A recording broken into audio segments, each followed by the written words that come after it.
Kabanata 511. Labanan.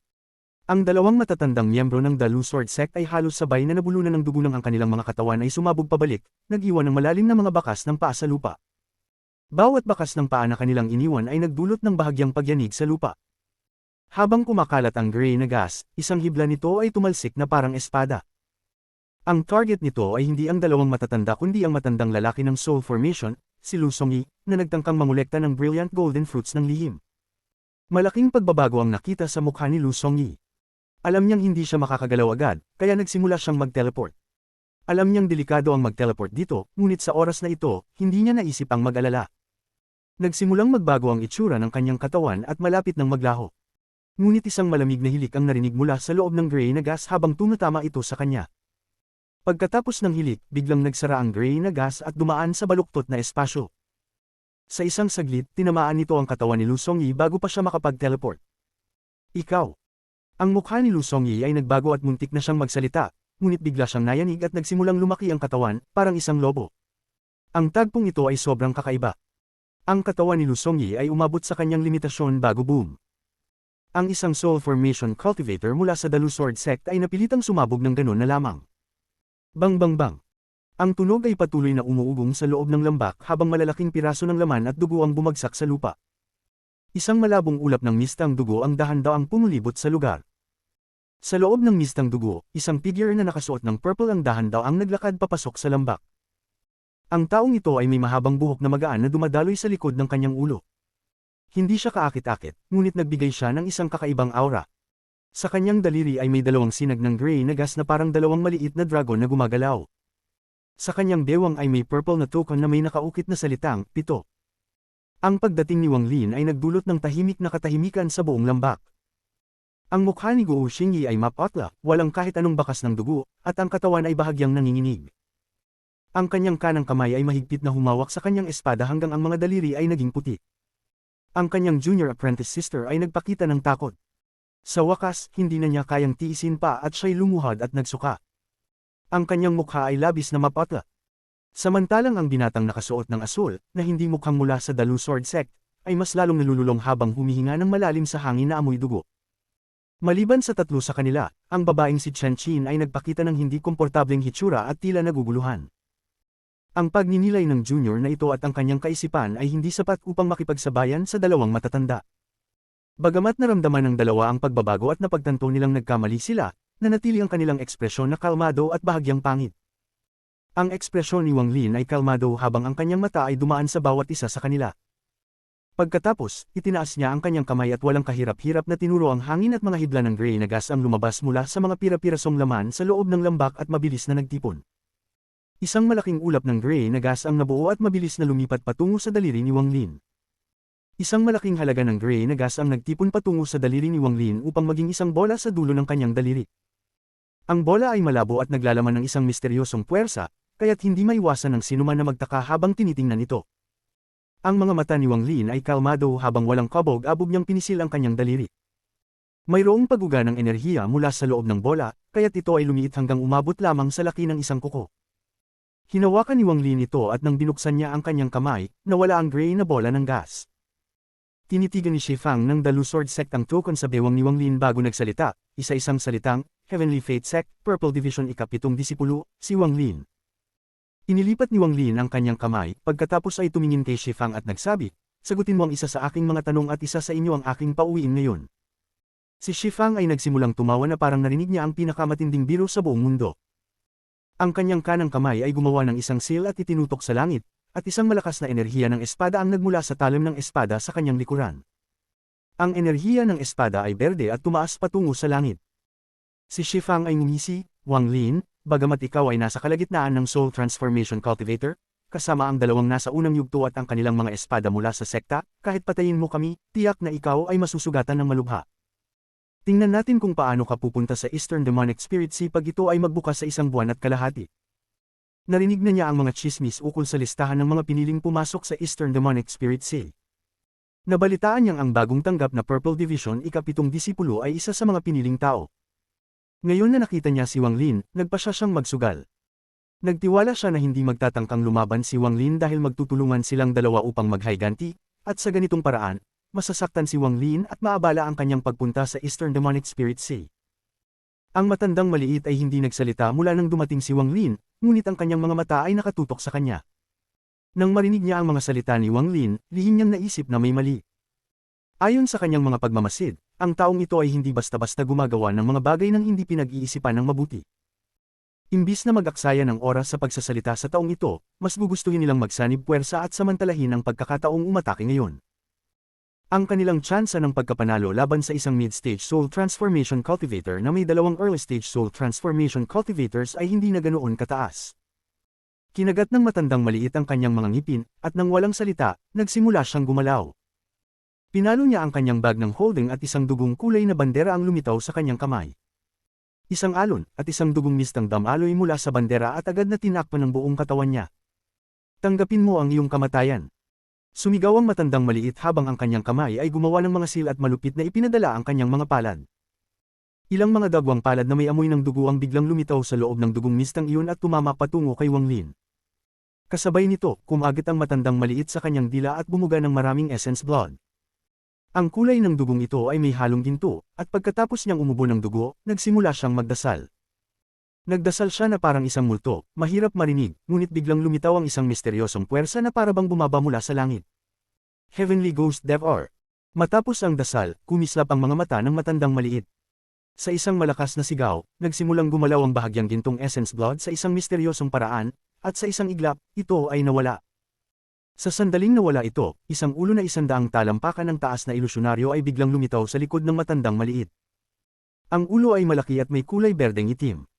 Walang buhok ang ulo at ito ay mukhang isang mabagsik na multo. Bagamat ilusyonaryo, ito ay mukhang materyal at nagbigay ng malamig na aura. Pagkatapos lumitaw ang ulo, ito ay umungol at mabilis na lumabas mula sa likod ng matandang maliit at tumama kay Wang Lin. Sumigaw ang matandang maliit, atake. Si Shifang ay kumagit sa kanyang mga ngipin. Nang walang salita, gumawa siya ng seal at tinaga ang espada. Ang espada sa kanyang likuran ay naglabas ng isang nakakabiglang tunog ng espada at biglang sumugod patungo kay Wang Lin na parang isang mabagsik na dragon. Kasabay nito, nahanap pa rin ni Shifang na ang kanilang mga pagkakataon ay hindi maganda, kaya't bumuga siya ng isang bangkos ng essence blood. Pagkatapos, umupo siya sa lotus position at kinuha ang kanyang essence blood sa gitna ng kanyang palad. Pagkatapos, sumigaw siya at pinatama ito sa kanyang noo. Sa isang malakas na tunog, nayanig ang katawan ni Shifang, at isang bola ng berdeng liwanag ang lumabas mula sa kanyang noo. Sa loob ng berdeng liwanag, ang orihinal na kaluluwa ni Shifang ay biglang lumabas, pagkatapos ay binuksan niya ang kanyang bibig at naglabas ng nakakabighaning berdeng liwanag. Ang berdeng liwanag ay naging isang espada na kasing haba ng isang daliri at may nakaukit na dahon ng salawikain. Ang orihinal na kaluluwa ay pumasok sa espada at mabilis na tinugis ang enerhiya ng espada na ipinadala niya kanina. Tanggapin mo ang iyong kamatayan. Ang dalawang early stage na matatandang miyembro ng Dalu Sword Sect ay nakipaglaban gamit ang lahat ng kanilang makakaya. Si Wang Lin ay nanatili ng kalmado habang nakatayo, at ang kanyang mata ay hindi kumikibo. Isang hakbang, itinaas ang kamay, pinindot ang hangin, at dama po ang itim na liwanag sa kanyang daliri. Finger of Death. Sa isang daliri, libu-libong kaluluwa ang namatay. Sa isang daliri, ang lahat ng mga damo sa libis ay naging kayumanggi, at pati na ang mga dahon na natutuyo na ay nagsimulang malagas. Hindi lang ang mga ito naligas sa labas. Pati na ang mga ugat ay bumagsak din. Ang mga maraming dagwang palad na papalapit kay Wang Lin ay sumalpok sa kanyang daliri, at walang kahit isang saglit, agad silang bumagsak. Ngunit kung sila'y basta lang bumagsak, hindi ipapakita ang tunay na lakas ng daliri ng kamatayan. Ang mga dugong marka na nagwasak ay unti-unting umatras, ngunit bago pa ito makalayo, agad itong nahatak pabalik patungo sa daliri ni Wang Lin dahil sa lakas ng daliri ng kamatayan. Ang tagpong ito ay nangyari ng mabilis. Mula sa labas, mukhang nang pinindot ni Wang Lin ang kanyang hinlalaki sa mga dagwang palad, sila'y iniabsorb ng kanyang hinlalaki, at ngayon ito'y may kulay na dugong pula. Matapos maabsorb ang lakas ng mga dagwang palad, ang mga mata ni Wang Lin ay naging mas malamig. Hindi lang tumigil ang hinlalaki, mas mabilis pa itong gumalaw. Nilampasan ni Wang Lin ang enerhiya ng espada mula kay Shifang at agad na pinindot ang kanyang hinlalaki sa pagitan ng mga kilay ng multo. Ang mga mata ng maltong ulo ay naglabas ng isang kislap na parang liwanag, at nang dumating ang hinlalaki ni Wang Lin, binuksan nito ang bibig at nilunok ang hinlalaki ni Wang Lin. Ha! Ang mga mata ni Wang Lin ay kumislap at ngumiti siya. Kung nais mong kumain, hayaan kita, magpakasawa ka. Pagkatapos noon, ang hinlalaki ni Wang Lin ay nagningning ng pula habang itinutulak niya ang lahat ng lakas na naabsorb niya mula sa mga dagwang palad papunta sa ulo. Kasabay nito, isang maliit na bahagi ng mapanirang lakas mula sa daliri ng kamatayan na kayang sirain ang lahat ay pumasok din sa ulo. Ang maltong ulo ay agad na nagsimulang lumaki. Isang sigaw mula sa ulo ang narinig at agad itong umatras, ngunit nakapag-atres lamang ito ng 30 talampakan bago ito sumabog ng malakas. Ang spell ng buhay ng maikling elder ay naputol, kaya't ang kanyang mukha ay agad na naging mapatla at dumura ng maraming dugo. Ang kanyang mga mata ay puno ng takot habang lumingon at tumakbo ng walang pag-aalinlangan. Talagang natakot siya. Ginamit niya ang spell na Heavenly Ghost Devour laban sa isang cultivator na nasa mid-stage soul transformation. Bagamat na kaya ng cultivator na iyon na sirain ito sa huli, siya'y patuloy na nanganganib buong panahon. Ngunit si Wang Lin, kaya niyang sirain ito ng ganoon na lamang. Paano siya hindi matatakot? Kabanata 512. Patayin. Tiningnan ni Wang Lin ng malamig kung saan tumatakas ang maikling elder at hinaplos ang kanyang bag ng pag-iingat, kinuha ang Celestial Sword. Mula sa loob ng Celestial Sword ay umabot ang mayabang na tinig ni Shu Liguo. Apong lalaki, huwag kang tumakbo. Hayaan mong maglaro ang junior ko sa iyo. Pagkasabi ng tinig mula sa lumilipad na espada, agad na sumugod ang kalahating buwan na talam patungo sa maikling elder. Napakabilis ng lahat ng nangyari. Sa halos isang saglit, sinira ni Wang Lin ang mga dagwang palad, winasak ang maltong ulo, at pinatakbo ang maikling elder upang magtago ng buhay. Sa oras na ito, mabilis na papalapit ang enerhiya ng espada ni Shifang kay Wang Lin. Lumingon si Wang Lin at nakita ang orihinal na kaluluwa ni Shifang, na nasa maliit na espada sa likod ng enerhiya ng espada. Nanatiling pareho ang ekspresyon niya, hindi gumalaw ang katawan, at itinataas lamang ang kaliwang braso. Mula sa kanyang kaliwang braso, biglang naglabas ng metal celestial energy na pumuno sa libis. Kasabay nito, ang kaliwang braso niya ay kumislap ng nakakasilaw na gintong liwanag, at isang vortex ang unti-unting nabuo sa gitna ng kanyang palad. 4-cycle metal celestial spiritual energy. Sabi ni Wang Lin nang malumanay habang dahan-dahan itinutulak ang palad. Kasunod ng sunod-sunod na mga tunog ng pag-ubong, ang gintong vortex sa kanyang kamay ay biglang sumugod at direktang sumalubong sa enerhiya ng espada. Sa sandaling iyon, maraming mga bitik ang lumitaw sa libis, at pati na rin ang mga bundok sa paligid ay nagsimulang gumuho.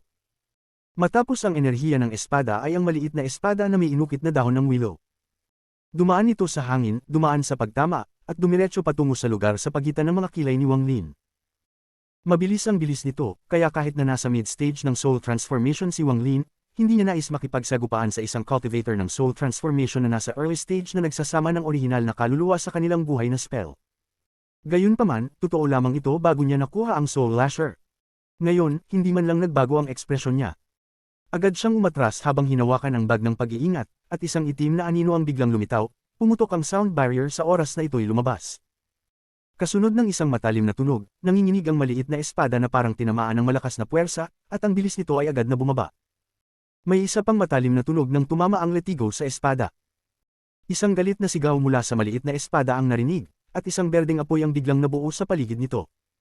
Bumasag ito sa espasyo at agad na lumitaw na 3 pulgada mula sa noo ni Wang Lin. Oh! Nagdesperado na. Agad na umatras si Wang Lin habang ang letigo ay mabilis na lumipad patungo sa espada. Kasunod ng sunod-sunod na mga tunog, ang letigo ay tumama sa maliit na espada, na nagdulot ng sunod-sunod na mga sigaw mula rito. Sa huli, isang malaking halaga ng itim na gas ang umagos mula dito. Agad nitong itinigil ang pagsugod kay Wang Lin at lumingon upang tumakas, ngunit ngayon ay labis na mahina ang liwanag ng espada. Isang malaking halaga ng itim na gas ang lumabas mula sa maliit na espada at naging anyo ni Shifang. Ang kasalukuyang anyo niya ay labis na mahina. Para bang isang banayad na hangin ay makakapagpapabagsak sa kanya. Nais sanang bumalik ni Shifang sa kanyang katawan, ngunit hindi siya binigyan ni Wang Lin ng pagkakataon. Sa sandaling ang kanyang orihinal na kaluluwa ay halos magbuo, itinutok ni Wang Lin ang kanang kamay at isang sinag ng berdeng liwanag ang sumabog mula rito. Hindi target ng liwanag si Shifang's orihinal na kaluluwa kundi ang kanyang katawan. Pinanood ni Shifang habang ang berdeng liwanag ay naging isang dambuhalang nilalang. Ang pinakamahalagang bahagi ng nilalang na ito ay ang matalim nitong bibig. Sa sandaling ito, ang matalim na bibig ay gumagalaw ng mabilis tulad ng kidlat at bumababa mula sa itaas, pagkatapos ay tinusok nito ang ulo ni Shifang at malalim na tinaga ang kanyang katawan. Ang essence, dugo, at laman ni Shifang, pati na rin ang ilang natitirang celestial spiritual energy at anuman na maaaring lamunin, ay nilusaw agad. Sa huli, ang natira ay isang bangkay. Ang orihinal na kaluluwa ni Shifang nakakabuo pa lamang mula sa maliit na espada ay tinitigan ng walang malay kung ano ang nangyari. Lumingon siya at nagbigay ng matinding tingin kay Wang Lin bago lumipad patungo sa mga junior sa malayo. 4 na juniors, 2 lalaki at 2 babae. Hindi nag-atubiling sumugod si Shifang patungo kay Guo Xingyi. Lito si Guo Xingyi. Hindi niya alam kung bakit sumugod ang elder sa kanya. Biglang naging madilim ang kanyang paningin at may sugat na agad sa kanyang noo. Ito ang maliit na espada na tumagos dito. Nang inig ang katawan ni Guo Xingyi at kumupas ang kanyang mga mata. Ngunit biglang kumislap ang kanyang mga mata, ngunit may matinding pakiramdam ng panghihina mula sa mga mata. Naging seryoso ang mga mata ni Wang Lin habang binabaybay ang tanawin. Hindi may kakaila na ang posesyon ay hindi madali. Kahit si Situnan ay inabot ng mahigit 10 araw upang makumplito ang posesyon. Ngunit ang elder na ito ay agad na nakabawi ng kanyang katinoan at tila tapos na ang karamihan sa proseso ng posesyon. Ito ang nagpasepresa kay Wang Lin. Sa sandaling ito, ang mukha ni Guo Xingyi ay mapatla. Tinitigan niya si Wang Lin at mabilis na sinabi, kasama kong Cultivator Wang, lahat ng ito ay aking kasalanan. Kung palalayain mo ako, ibibigay ko sa iyo ang paraan ng mabilis na posesyon na teknik na ito. Nanunumpa rin ako sa aking tunay na kaluluwa na hindi ko nababanggitin ang nangyaring dito ngayon. Pagkatapos, inihagis ni Shifang ang kanyang kamay, at maliban kay Chen Xin, ang dalawa pang iba ay agad na sumabog at namatay. Kasama kong Cultivator Wang, ang batang babae na ito, si Chen Xin, ay isang dalaga pa. Mayroon akong spell na maaaring gamitin ng mga dalaga upang pagalingin ang iyong mga sugat. Kung palalayain mo ako, ibibigay ko rin ito sa iyo. Kumabog ng mabilis ang puso ni Shifang habang tinitingnan si Wang Lin. Kung hindi siya napush sa kanto, hindi siya magmamakuha ng ganito. Nanginginig ang katawan ni Chen Xin nang marinig ang sinabi ni Shifang. Tinitingnan niya si Wang Lin nang may komplikadong ekspresyon bago nagngangalit ang mga ngipin, yumuko sa lupa, at malumanay na sinabi, nagmamakaawa ako sa senior na pakiusap ay patayin ang taong ito at ang isa pang elder ng Dalu Sword Sect. Wala akong maibibigay, ngunit handa akong ailay ang aking buhay sa paglilingkod sa iyo, senior, tulad ng isang baka o kabayo. Ang mukha ni Shifang ay malungkot, at isang pahiwatig ng intensyong pagpatay ay kumislap sa kanyang mga mata. Nanatiling pareho ang ekspresyon ni Wang Lin habang dahan daw ang nagsalita. Alam mo ba kung mayroong anomalya nang bumalik si Sword Saint Ling Tianhao mula sa Celestial Realm 200 taon na ang nakalipas? 200 taon na ang nakalipas. Natigilan si Shifang. Nagmuni-muni siya saglit bago kumislap ang kanyang mga mata. Tinitingnan niya si Wang Lin at nagtanong, baka ang tinutukoy mo yung espada na kaluluwa. Naging seryoso ang mga mata ni Wang Lin at sinabi, sabihin mo sa akin ang tungkol dito. Nag-isip si Shifang.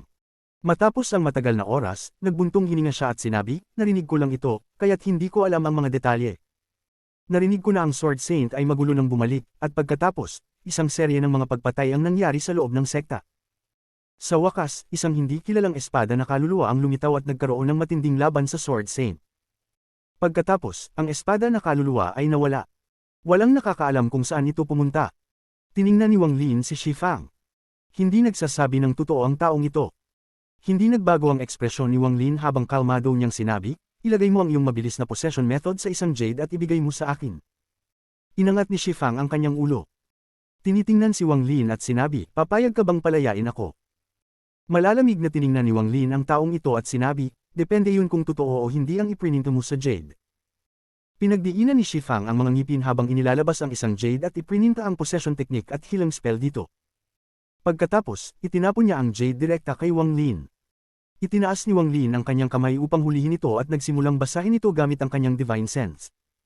Agad niyang pinatalo ng spell na gumagamit ng dalaga upang pagalingin at nagtuon sa possession technique. Kumikislap ang mga mata ni Shifang, at nang walang pag-aalinlangan, nagsimula siyang gumalaw. Tumakbo siya papalayo at malapit nang umalis sa libis.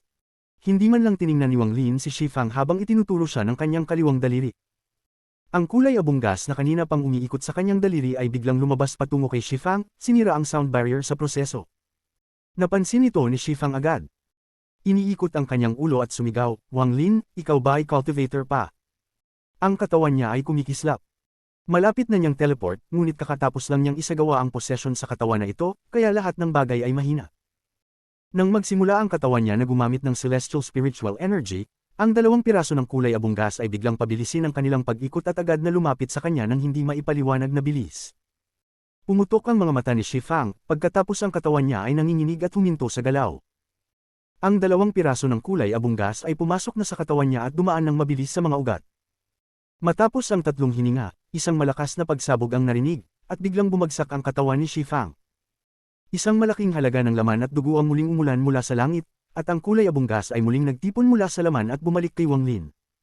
Itinaas ni Wang Lin ang kanyang ulo at binawi ang kanyang divine sense mula sa jade. Ang mabilis na possession technique na ito ay may ilang halaga. Inilagay ni Wang Lin ang jade at tiningnan ng malayo. Doon naruroon ang kalahating buwan na talim at celestial sword. Nahulog sa kanilang mga bitag ang maikling elder at naghihintay ng mga tanong mula kay Wang Lin. Hindi agad lumipat si Wang Lin doon, ngunit dahan-dahan siyang naglakad sa kanlurang bahagi ng libis. Dito nagsimula ang mga bulaklak. Yumuko siya, kumuha ng prutas, at naamoy ito. Ang ginawa ni Wang Lin ay nagdulot sa mosquito beast na kakakain lang sa katawan ni Shifang na mabilis na magpabilis ng pakpak. Ang mga mata nito ay nagpapakita ng pagsusumikap. Pati na rin si Chen Qin, ang babaeng tinawag ng pangalan, ay seryosong tinitingnan ng brilliant golden fruit na hawak ni Wang Lin at hindi nakayanin ang magbuntong hininga. Ang sekta nila ay gumugol ng maraming pagsisikap upang mahanap ang brilliant golden fruit, ngunit nakatagpo sila ng mga tao mula sa Dalu Sword Sect. Noong una akala nilang tapos na ang lahat, ngunit bigla na lang may pagbabago kaya napag-isipan nilang hindi natuloy. Ang biglaang paglitaw ng ikapitong disipulo mula sa Purple Division ng Heavenly Fate Sect, si Wang Lin, na madaling nagbago ng lahat. Maingat na binulong ni Wang Lin, huwag kang mag-alala. Nang marinig ito ng mosquito beast, mabilis itong tumango. Ang mga mata nito ay naglalaman ng pananabik.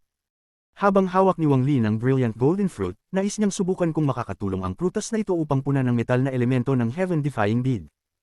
Kung hindi, ibibigay na lang niya ito sa mosquito beast. Ang heaven-defying bead ay kulang na lamang ng metal na elemento matapos ang laban sa Suzaku Tomb. Kalahati pa ng kinakailangang elemento ang kulang. Kabanata 513. Golden Spirit Root. Pinigan ni Wang Lin ang brilliant golden fruit sa kanyang noo, at ito'y pumasok sa loob.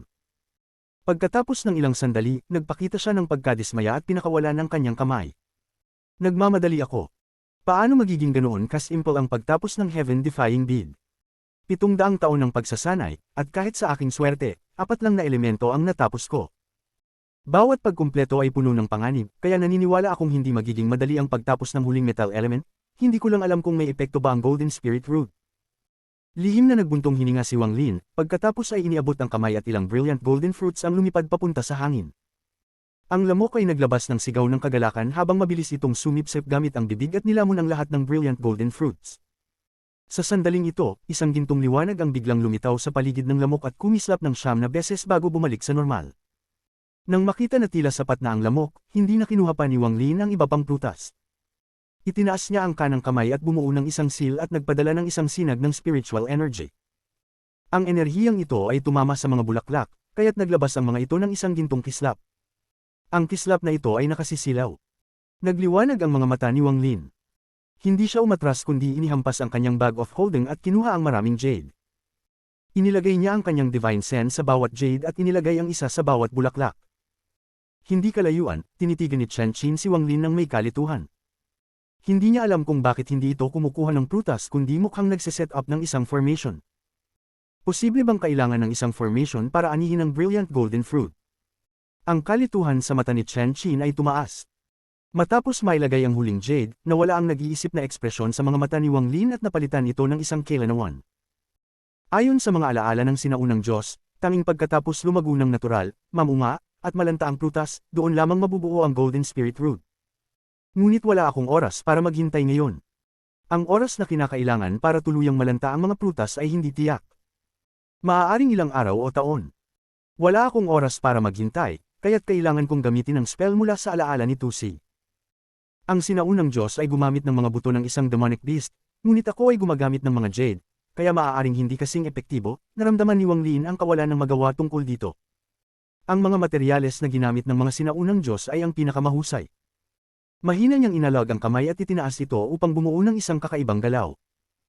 Ang galaw na ito ay hindi seal ng isang cultivator, kundi isang bagay mula sa alaala ni Tusi na may epekto bilang isang catalyst.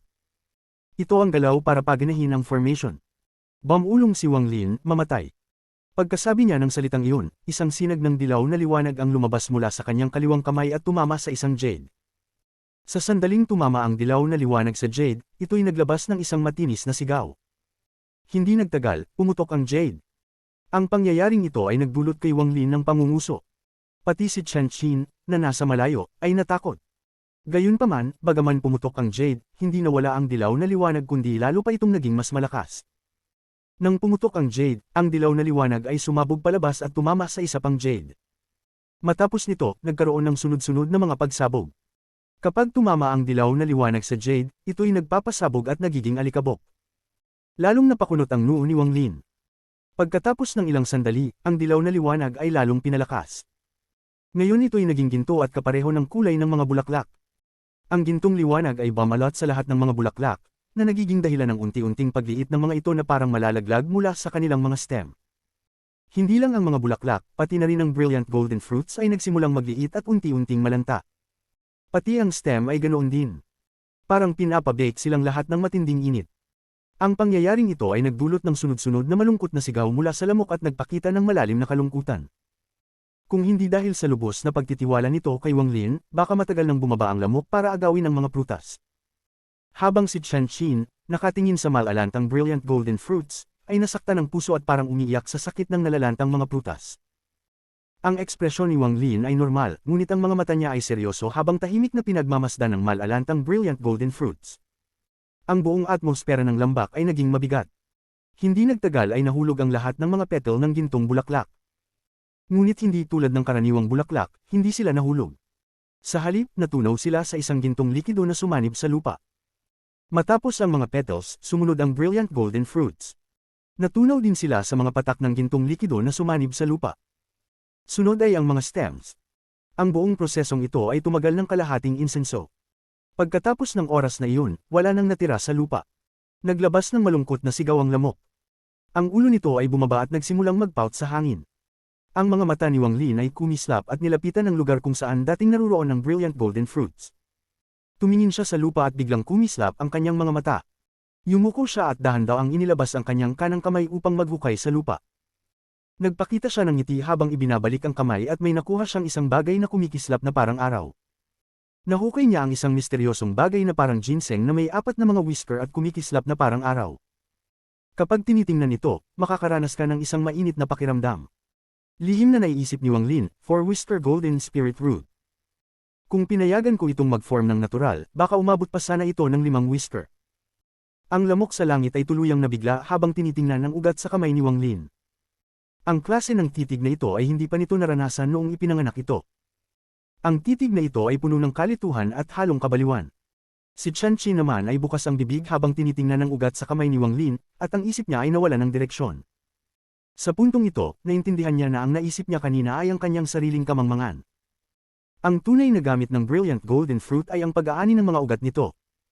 Pinunit ni Wang Lin ang isang whisker at ipinahid ito sa kanyang noo. Pagkatapos ng ilang sandali, nagbago ang kanyang ekspresyon. Mas epektibo ang bagay na ito kaysa sa brilliant golden fruit at makakatulong upang tumaas ang metal element ng heaven-defying bid kahit kaunti. Ngunit ang pagtaas ay napakaliit. Kinwente niya na kahit nakainin niya ang buong ugat na ito, aabot lang sa 10% ang itataas ng metal element. Nagbuntong hininga siya habang pinipitas ang isang whisker at itinatapon ito sa lamok na hayop, na ang mga mata ay naglalaman pa rin ng konting kabaliwan at nais, ngunit pinigilan ang sarili mula sa pagbaba. Ang lamok ay naglabas ng masayang sigaw habang mabilis na lumipad upang saluhin ang whisker. Sa isang sip-sip, nilamon nito ng buo ang whisker. 2 na lang sa 4 na whiskers ang natira. Matapos lamunin ng lamok ang whisker, unti-unting nawala ang kabaliwan sa mga mata nito. Ngayon, nagsimulang magbigay ng liwanag ang lamok, at hindi tulad ng dati, hindi ito tumigil at patuloy na kumikislap. Sa wakas, dahan-dahang inikat ng lamok ang mga pakpak nito at ang buong katawan nito ay pumikit. Ang gintong liwanag na lumabas mula sa katawan nito ay lalong lumakas hanggang sa bumuo ito ng isang gintong kakon na ganap na bumalot sa lamok. Unti-unting dumilim ang gintong kakon habang buong-buo nitong binabalot ang lamok, kaya't hindi na makikita ang loob. Ang mga mata ni Wang Lin ay kumislap at ipinadala ang kanyang divine sense sa kakon. Pagkatapos magmasid ng kaunti, nagpakita siya ng masayang ngiti. Matapos makain ng lamok ang maraming yaman, sa wakas ay mag-e-evolve na ito. Malaki ang magiging pagtaas ng lakas nito. Ibinangon ni Wang Lin ang kanang kamay at ipinasok ang gintong kakon sa bag of holding. Pagkatapos ay nagmuni-muni siya ng kaunti at iniikot ang kanyang kamay, nagpakita ng isang sinag ng berdeng liwanag. Nang lumitaw ang berdeng liwanag, naging isang malaking thunder toad ito at bumagsak na may malakas na tunog. Ang mga mata nito ay puno ng catamaran. Gayunpaman, nawala ang catamaran na ito nang makita ng thunder toad ang 2 whisker sa mga mata ni Wang Lin. Ang tamad na titig ay napalitan ng seryosong titig. Ngumiti ng bahagya si Wang Lin, pagkatapos ay pinunit niya ang isang whisker at itinapon ito sa thunder toad. Ang tiyan ng Thunder Toad ay pumutok at isang pulang dila ang lumabas mula sa bibig nito. Ang whisper na nasa hangin ay nawala ng walang bakas. Isang malalakas na tunog ng kidlat ang nagmula sa Thunder Toad, pagkatapos ay unti-unting ipinikit nito ang mga mata nito na parang pagod na ito. Pinisil ni Wang Lin ang hangin at ibinalik ang Thunder Toad sa kanyang bag of holding, at pagkatapos ay tiningnan ng babae, si Chen Qin, na patuloy na nakatingin. Nang mapansin ni Chen Qin ang titig ni Wang Lin, ang katawan niya ay nanginginig. Mabilis siyang yumuko ngunit hindi nagsalita. Nakuha ko ang Golden Spirit Root na ito dahil sa iyong swerte. Maaari mong kunin ang huling whisper. Pagkasabi niyan, pinunit ni Wang Lin ang huling whisper at inilagay ang pangunahing ugat para sa kanyang orihinal na katawan. Naglakad siya ng isang hakbang, at ang kanyang katawan ay naging berdeng gas at biglang nawala. Nabigla si Chen Qin at kusang hinuli ang whisper na lumulutang papunta sa kanya. Lahat ng nangyayari sa harap niya ay parang panaginip. Hindi niya kayang maniwala na totoo ang lahat ng ito. Nang lumingon siya, ang lalaking si Wang Lin ay nawala na at walang bakas. Tumayo si Chen Qin doon ng matagal bago itago ang whisper. Nilapitan niya ang kanyang kasama sa sekta, pagkatapos ay nagbuntong hininga at mabilis na umalis sa lugar na ito. Ang katawan ni Wang Lin ay gumalaw na parang kidlat. Hindi nagtagal ay nadaanan niya ang isang hanay ng mga bundok at pumasok sa kalaliman ng lugar na ito. Dito, naruroon ang matandang maikli mula sa Dalu Sword Sect, nakaupo sa lotus position sa isang malaking puno, at ang mukha nito ay labis na mapatla. Isang pulgadang layo mula sa kanyang mga kilay ay ang kalahating buwan na talem, na tila nakalutang lamang doon. Isang pulgadang taas mula sa kanyang ulo ay ang Celestial Sword. Nakalutang din ito doon. Bagaman hindi gumagalaw ang espada, naglalabas ito ng isang makapangyarihang enerhiya ng espada. Kabanata 514. Destinasyon, Silangang Dagat. Pagkatapos makita si Wang Lin na dumating, nagbuntong hininga ang matandang lalaki ng ginhawa. Kasamahan sa pagsasanay Wang Lin, kung may problema, maaari natin itong pag-usapan. Ang matandang ito ay magsasabi sa iyo ng lahat ng nais mong malaman ng walang kasinungalingan. Wala nang magawa ang matandang maikli dahil sa kahinaan ng kanyang pagsasanay at ang mga gamit niya ay hindi kasing ganda. Hindi na kailangang habulin pa siya ni Wang Lin. Ang kailangan lang ay magtapon siya ng 2 yaman at sapat na itong magpatambang sa kanya. Ang flying sword ay hindi naman masyadong masama. Bagamat matibay ito, hindi naman ganun kalakas ang sword energy. Ngunit, ang katibayan lang na ito ay malaking problema na para sa kanya. Ano man ang gawin niya, walang epekto sa flying sword. Kung hindi lang siya tumatakbo para sa kanyang buhay, tiyak na gagawin niya ang lahat upang makuha ito at pag-aralan. Ang talagang nagpatigil sa matandang maikli ay ang kakaibang kalahating buwan na talem. Ang kalahating buwan na talem ay parang isang unang Diyos ng digmaan na nag-aani ng mga buhay. Ang bilis nito ay sobrang taas, at buong oras ay malapit na malapit ito sa kanyang ulo. Para bang may malakas na hawak ito sa kanyang leeg, kaya't anuman ang gawin niya, mahirap na makaligtas sa kamatayan. Dahil dito, paano pa mangangahas ang matandang maikli na tumakbo? Ganoon na lang, may talem at espada na nakatutok sa kanya, naghintay siya sa pagdating ni Wang Lin. Ang hinagpi sa kanyang puso ay matindi. Pinagsisihan niya na pumunta dito kasama si Shifang at ininsulto ang demonyo na ito. Hindi na siya nag-alala kung buhay pa si Shifang o hindi. Ang tanging alala niya ay kung paano may iligtas ang sarili niyang buhay.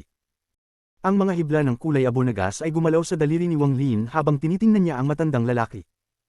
Tahimik siyang nagsalita, ilang taon na ang nakalipas, nang bumalik ang Sword Saint mula sa Celestial Realm, may kakaibang nangyari ba? Magdalawang isip at mamatay. Magsinungaling at mamatay. Magsabi ng iba kaysa sinabi ni Shifang o mamatay. Nagulat ang matandang maikli, ngunit mabilis siyang sumagot, nang bumalik ang kinikilalang Sword Saint, may isang nakakatakot na Sword Spirit na humabol sa kanya. Nakipaglaban sila sa Sword Saint ng maraming araw bago bumagsak. Ipinagtabuyan ng Sword Saint ang kalahating bahagi ng Sword Spirit sa ilalim ng East Demon Spirit Sea. Lumiwanag ang mga mata ni Wang Lin at agad siyang nagtanong, ano ang misteryo ng East Demon Spirit Sea? Hindi na nagatubili ang matandang maikli at sinabi, ang East Demon Spirit Sea ay isa sa 3 pangunahing lugar na ipinagbabawal sa planetang Tianyu. Maraming mga sinaunang demonyo roon. Bawat 10,000 taon, ang kontrol sa pinto ng lugar ay nagpapalit ng may-ari. Ngayon, ito ay pag-aari ng aking Dalu Sword Sect. Binubuksan ng pinto tuwing 5,000 taon, at sa bawat pag-open nito, bawat sekta ay nagpapadala ng mga disipulo upang manghuli ng mga sinaunang demonyo. Ang paghuli ng sinaunang mga demonyo ay pangalawa lamang. Ang pangunahing layunin ng East Demon Spirit Sea ay isang pagsubok, isang dugong pagsubok. Pagpasok mo doon, ang panganib ay sobrang taas. Masasabing mas maganda kung mas kaunti ang mga lumalabas, dahil ang tunay na benepisyo ay makukuha mo lamang kapag umalis ka at makakatanggap ka ng Demon Spirit Inheritance. Sa mga salitang ito, ang mga mata ng matandang maikli ay puno ng kasakiman. Demon Spirit Inheritance. Ang mga mata ni Wang Lin ay kumitid. Tama iyon. Ang Demon Spirit Inheritance ay maaaring magpataas ng pagsasanay ng mga cultivator ng isang buong antas. Kung matanggap mo ito sa Daosikang stage, mababawasan ang panganib at tataas ang tsansa na makarating sa Ascendant stage. Siyempre, kung nasa Ascendant stage ka na, makakatulong pa rin ito upang magpataas ng iyong cultivation. Kung nasa late stage ka ng Ascendant, maaari pa nitong tulungan kang magpatuloy sa Incorporeal Yin at Corporeal Yang stages at magkaroon ng katawan na tatagal ng 10,000 taon. Ito ang dahilan kung bakit malaking bagay ito para sa planetang Tianyon. Marami ang mga sakam, ngunit ang East Demon Spirit Sea ay sobrang delikado. Kung nais mo ng benepisyo, dapat ay handa kang magbayad. Ang bawat pinapayagan na pumasok ay isa sa mga pinakamahusay sa kanilang henerasyon.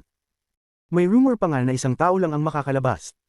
Kung may makakagawa nito, makakakuha sila ng hindi pa nakitang gantimpala, isang mababang kalidad na celestial spell. Nag-isip si Wang Lin ng kaunti at pagkatapos ay lumiwanag ang kanyang mga mata. Sa isang pag-iisip, parang naramdaman ni Shu Liguo, at ang kalahating buwan na talim ay agad na lumiwanag. Sa isang iglap, ang kalahating buwan na talim ay tumchuan tusok sa ulo ng matandang maikli. Nang inig ang katawan ng matandang maikli, damaloy ang dugo mula sa kanyang bibig, at ang mga mata niya ay unti-unting nagdilim. Itinuro niya si Wang Lin habang ang kanyang mga mata ay dahan-daang nagsara, pagkatapos ay bumagsak siya sa lupa at nanatiling hindi gumagalaw. Ipinaypay ni Wang Lin ang kanang kamay at ang kalahating buwan na talim at celestial sword ay bumalik sa kanyang bag of holding. Pagkatapos ay mabilis siyang gumalaw at nawala. 3 insenso na oras matapos umalis si Wang Lin, biglang binuksan ng matandang maikli ang kanyang mga mata at dahan-daang nagsara ang butas sa pagitan nito. Huminga siya ng malalim at tiningnan ng malungkot. Lumiko siya at tinitigan ng walang laman na kalawakan at muttering, "Gusto mo akong patayin?" Hindi ganoon kadali.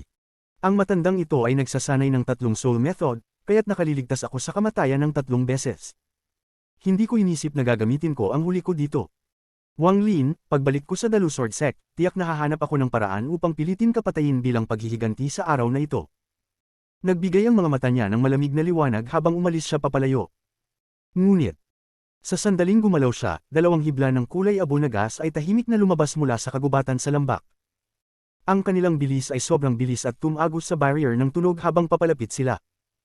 Nagbago ng mukha ang matandang maikli, at hindi nag-atubili, sumigaw siya, magkawatak-watik. Sa isang salita, isang malaking dami ng mga alon ang lumitaw sa paligid ng kanyang katawan upang harangan ang 2 hibla ng kulay abo na gas. Kasabay nito, ang katawan ng matandang maikli ay umatras ng isang hakbang. Ang kalahati ng kanyang katawan ay pumasok sa kawalan at malapit na siyang mag-teleport palayo, ngunit huli na. Ang 2 hibla ng gray na gas ay hindi pinansin ng mga alon at dumiretso na dumaan dito. Parang 2 ligaw na kadena, ang mga hibla ng gray na gas ay dumiretso sa katawan ng matandang manguugali. Ang mukha ng matanda ay naging mapotla at naglabas ng isang malungkot na ngiti. Naramdaman niya ang 2 hibla ng gray na gas na umiikot ng mabilis sa loob ng kanyang katawan, at sa bawat pag-ikot, nawawala ang kanyang lakas buhay. Nagpatuloy si Wang Lin sa paggalaw sa kalaliman ng Earth Northern Demonic Land. Ang gray na gas sa paligid niya ay minsan makapal at minsan manipis. Ang pinakakapansin-pansin ay ang ilang hibla ng gray na gas na patuloy na gumagalaw sa pagitan ng kanyang mga daliri. Habang lumilipad, biglang nagbago ang kanyang ekspresyon. Tumingin siya sa likod at nagbigay ng isang pilyong ngisi. Pagkalipas ng kaunti, isang makapal na hibla ng gray na gas ang dumating mula sa likuran ni Wang Lin at bumuo ng isang bola ng gray na gas sa harap niya. Matapos tumingin ng mabilis sa bola, iniabot ni Wang Lin ito at nang buksan ang kanyang kamay, nawala ang bola ng gas. Nag-move si Wang Lin na parang kidlat, at habang lumilipad, naging isang malaking ulap ng gray na gas siya at nag-charge papunta sa kalaliman ng Earth Northern Demonic Land. Wala ng oras. Ang East Demon Spirit Sea ang magiging perpektong lugar para mag-practice ng Celestial Slaughter Art.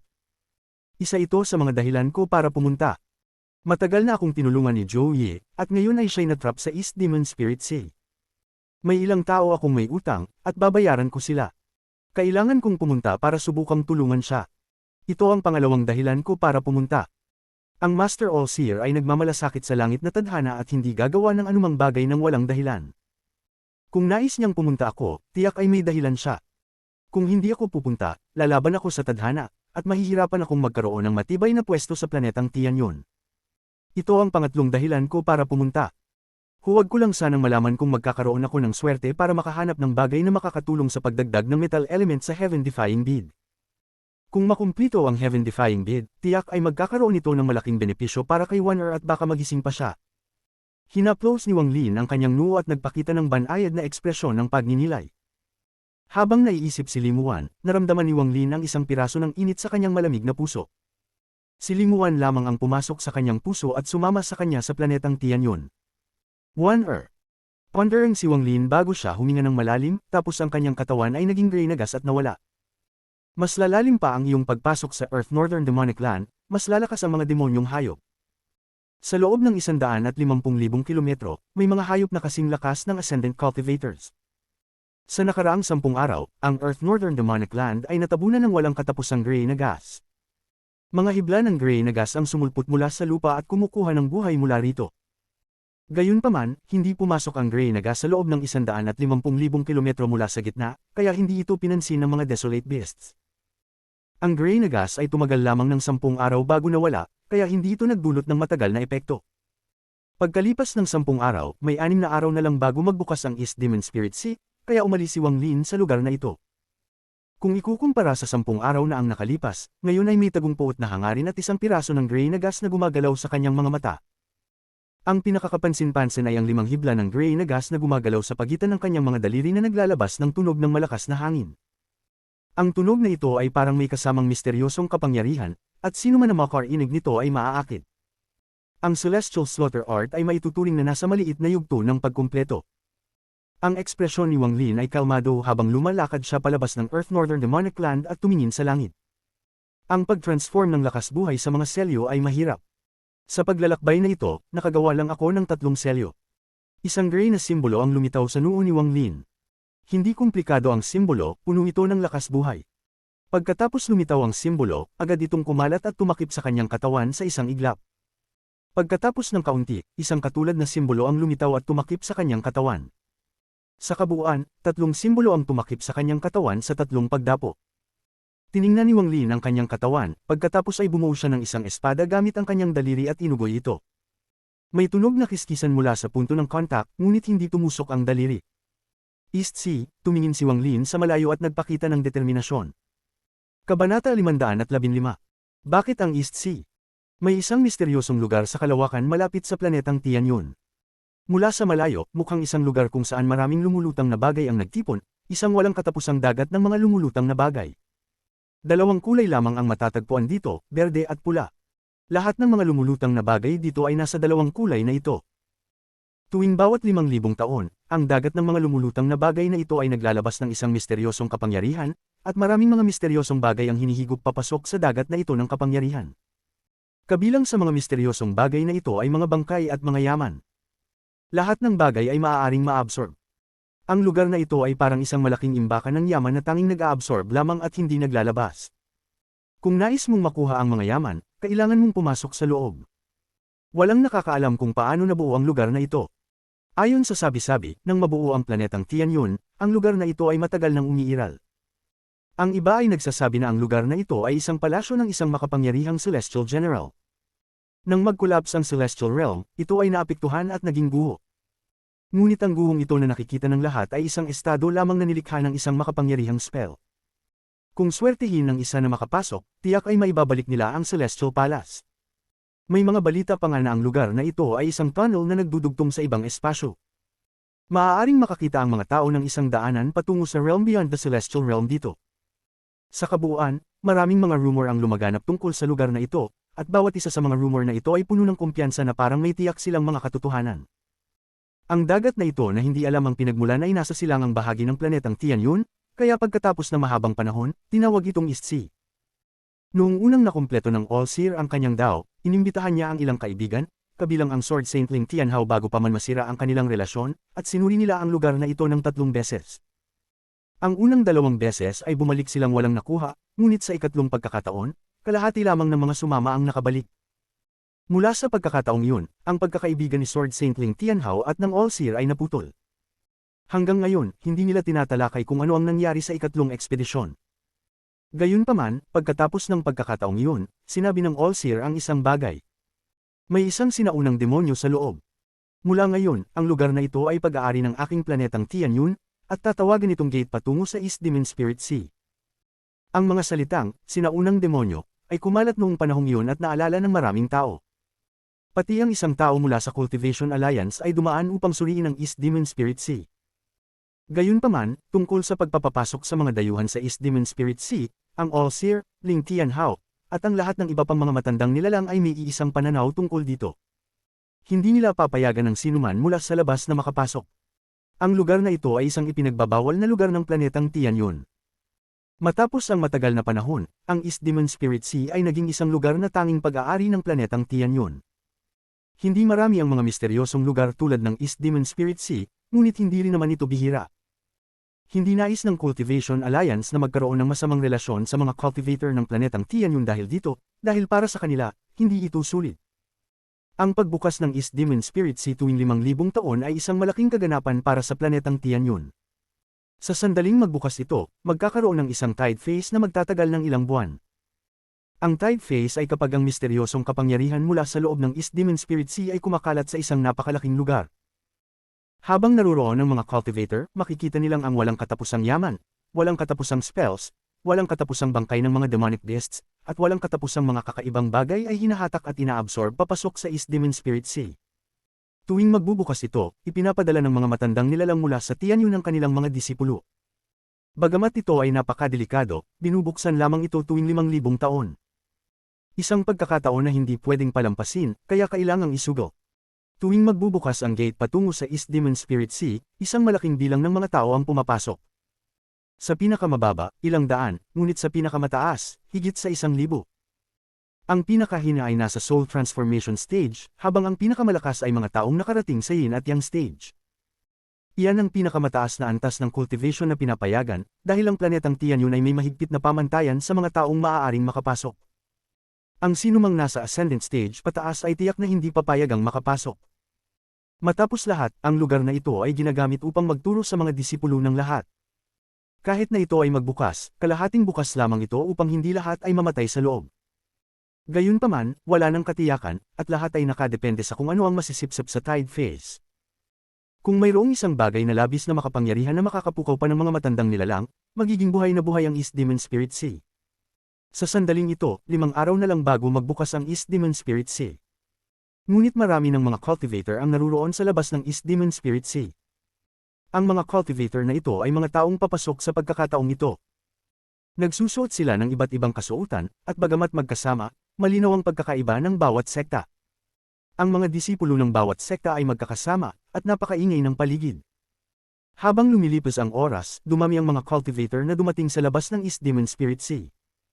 Pati ang ilang matandang nilalang na hindi kailanman nagpapakita ng kanilang mga mukha ay dumating na kasama ang kanilang mga disipulo.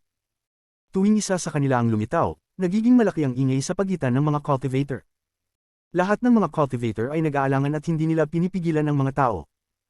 Sa araw na ito, isang sinag ng pulang liwanag ang halos sumaklaw sa buong lugar sa labas ng East Demon Spirit Sea. Kasabay nito, kumalat ang matinding amoy ng dugo sa paligid. Ito ay nagdulot sa paligid na magmukhang isang mundo ng dugo. Ang ninuno ng Blood Planet. Agad na nakilala ng ilang cultivator ang tao mula sa amoy ng dugo. Sa sandaling iyon, tumigil ang lahat ng usapan. Mula sa pulang liwanag, isang napakalaking pulang jade ang dahan-daang lumulutang patungo sa East Demon Spirit Sea. Sa ibabaw ng malaking jade, nakaupo ang isang babae. Siya ay may mga pulang mata ng phoenix, ang kanyang magagandang kilay ay naglalaman ng puot, at suot niya ang isang puting robo na kung ihahambing sa pulang jade sa ilalim niya, ay nagdudulot ng isang malakas na visual na kaibahan. Kahit na siya ay nakaupo sa lotus position, makikita pa rin ang kanyang payat na katawan. May buhok siyang mikantab at itim, isang tender at puting mukha ng sunflower seed, balat na kasing kinis ng kristal, isang exquisite na ilong, at ang kanyang mga pulang mata ng phoenix ay kumikislap na parang araw na sumisikat sa ibabaw ng lawa ngunit may mga nakatagong lalim at lamig sa loob. Kung ang sinuman ay aksidenteng matitigilan sa kanyang mga mata, sila ay hindi magiging paborable. Umupo siya sa pulang jade at lumipad papunta sa East Demon Spirit Sea. Lahat ng nakakita sa kanya ay tumigilid upang bigyan siya ng daan patungo sa labas ng East Demon Spirit Sea. Tumigil siya sa isang bakanting lugar. Sa buong paglalakbay, hindi nagsalita ang babae. Nang huminto ang pulang jade, pinaikit niya ang kanyang mga mata at nagsimula ng mag-ensayo. Daughter ng Blood Ancestor, si Yao Zizu. Agad na nakilala siya ng ilang cultivator. Ang Blood Ancestor Yao Xinghai ay isang kilalang matandang nilalang sa planetang Tianyun. Ang cultivation level ng taong ito ay talagang mataas. Naghamon siya sa All-Seer ng 7 beses, at bagamat natalo siya sa lahat ng 7 beses, ang kanyang cultivation level ay tumaas sa bawat pagkakataon. Lalo na sa ikapitong pagkakataon, nang ipinakita niya ang kanyang nakakatakot na blood spells. Ang taong ito ay may sarili niyang cultivation planet sa paligid ng planetang Tianyun. Kumukuha siya ng mga katutubong tao upang magbigay ng dugo na gagamitin sa kanyang demonyong techniques. Si Yao Xinghai ay hindi tumanggap ng disipulo maliban sa isang batang babae. Ang batang babae ay ang kanyang pinakamamahal na anak. Tinuruan niya ito ng lahat ng kanyang mga teknik at tinulungan pa siyang baguhin ang kanyang buhay sa pamamagitan ng pagsuwi sa langit upang magising ang lakas ng kanyang bloodline. Ang mag-ama na ito ay gumugol ng karamihan ng kanilang oras sa Blood Planet at hindi nakikipag-ugnayan sa iba. Ngunit dahil sa kanilang pag-iisa, hindi marami ang nagtatangkang makialam sa kanila. Huwag muna nating pag-usapan ang tungkol dito.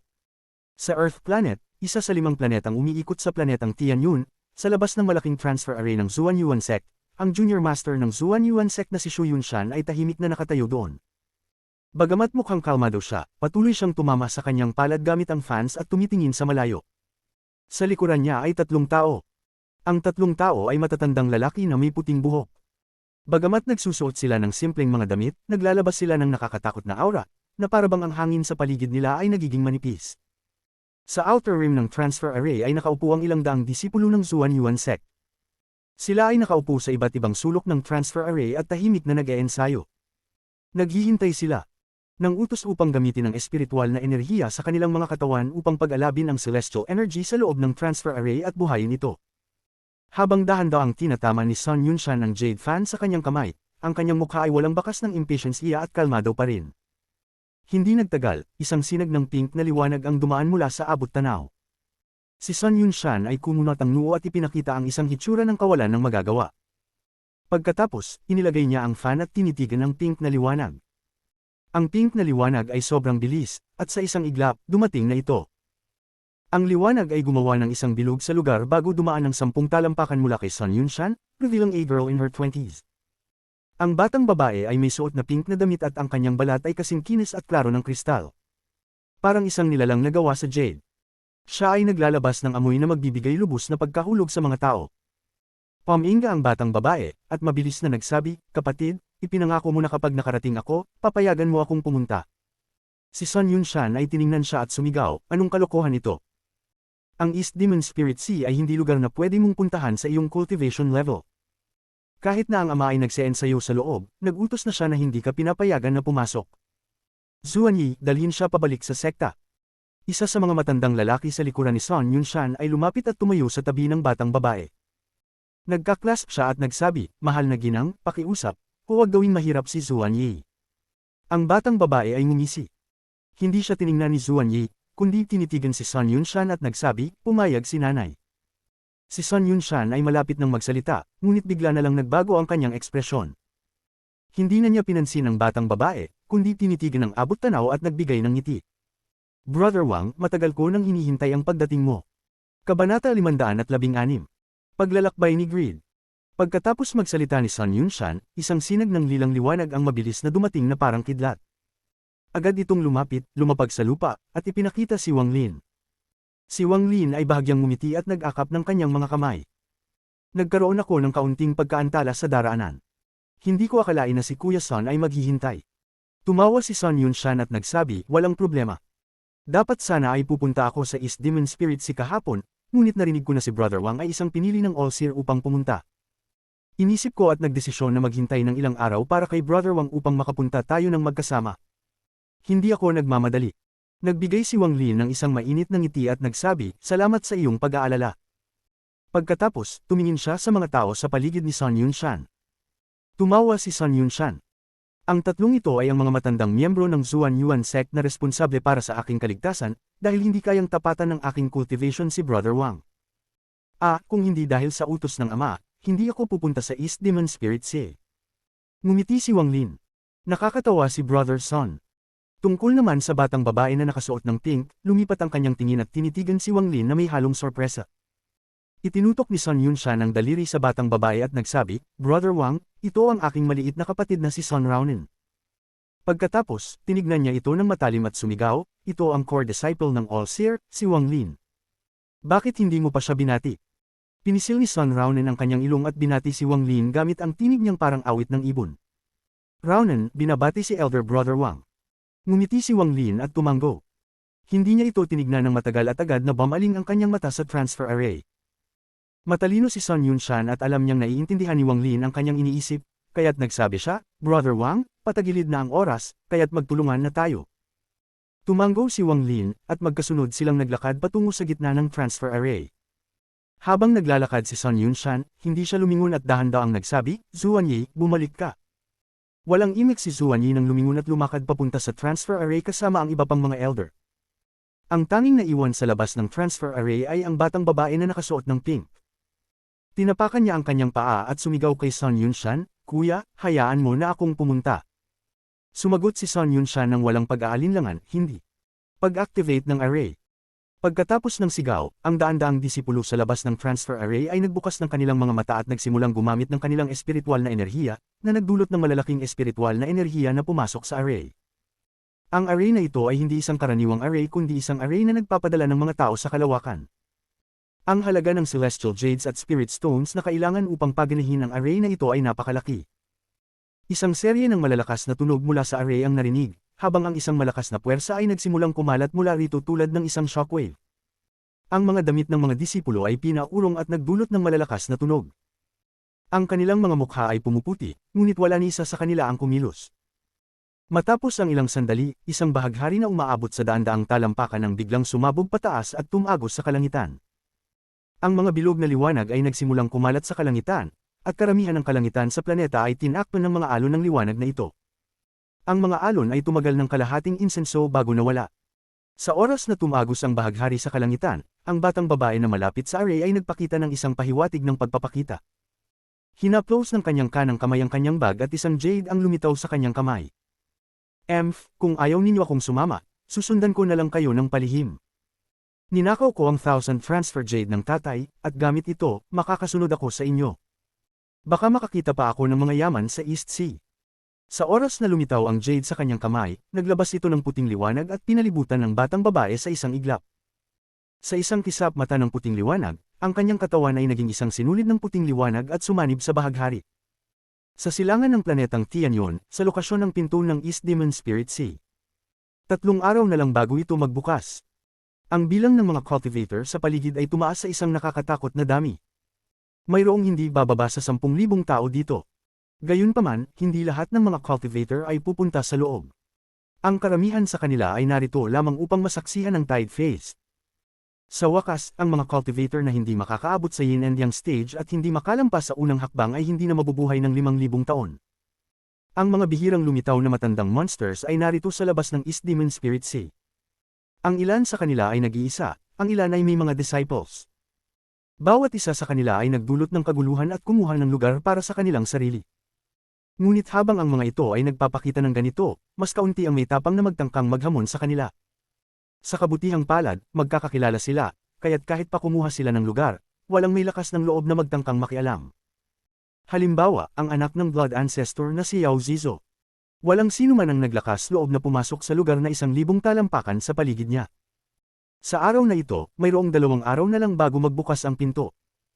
Isang malaking halaga ng mga specks ng liwanag ang lumitaw sa kalawakan. Marami sa mga specks ng liwanag na ito na parang ang lahat ng mga bituin sa kalawakan ay nagmamadaling lumapit sa lokasyong ito. Ang mga ilaw na ito ay nagdulot ng matinding presyon na parang isang malaking bagyong malapit ng dumating. Sa puntong ito, maliban sa mga kilalang matandang monsters, nagbago ang mga ekspresyon ng lahat ng iba pang cultivators. Pati ang anak ng blood ancestor na si Yao Zizo, binuksan ang kanyang mga mata upang tingnan ang walang katapusang mga specks ng gintong liwanag. Mahinang bamulong si Yao Zizo, Sword Saint. Ang mga gintong specks mula sa malayo ay naging mga sinaunang espada. Pagkatapos ay dumating ang mga sinag ng lakas ng espada na nagsimulang magpakawala ng matinding presyon. Habang sila ay lumalapit, lahat ng mga cultivator sa paligid ng East Demon Spirit Sea entrance ay naglisan ng daan. Ang tanawing ito ay mas malaki kaysa sa anumang iba pang matandang monsters na dumating. Sa gitna ng malalaking sinag ng espada, isang malaking kilin na hayop.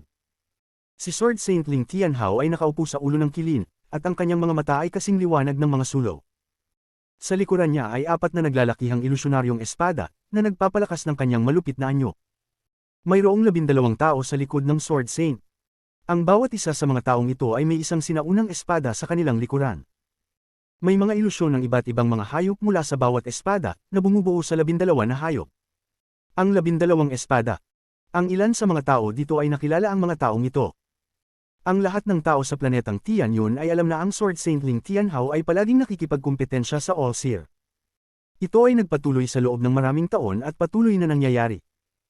Ang All-Seer ay nakalamang sa Sword Saint, ngunit hindi pinipigilan ng Sword Saint at hindi tumitigil. Ang All-Seer ay may mga 7 Heavenly Faith Disciples, at siya ay gumawa ng 12 swords ng Dalu Sword Sect.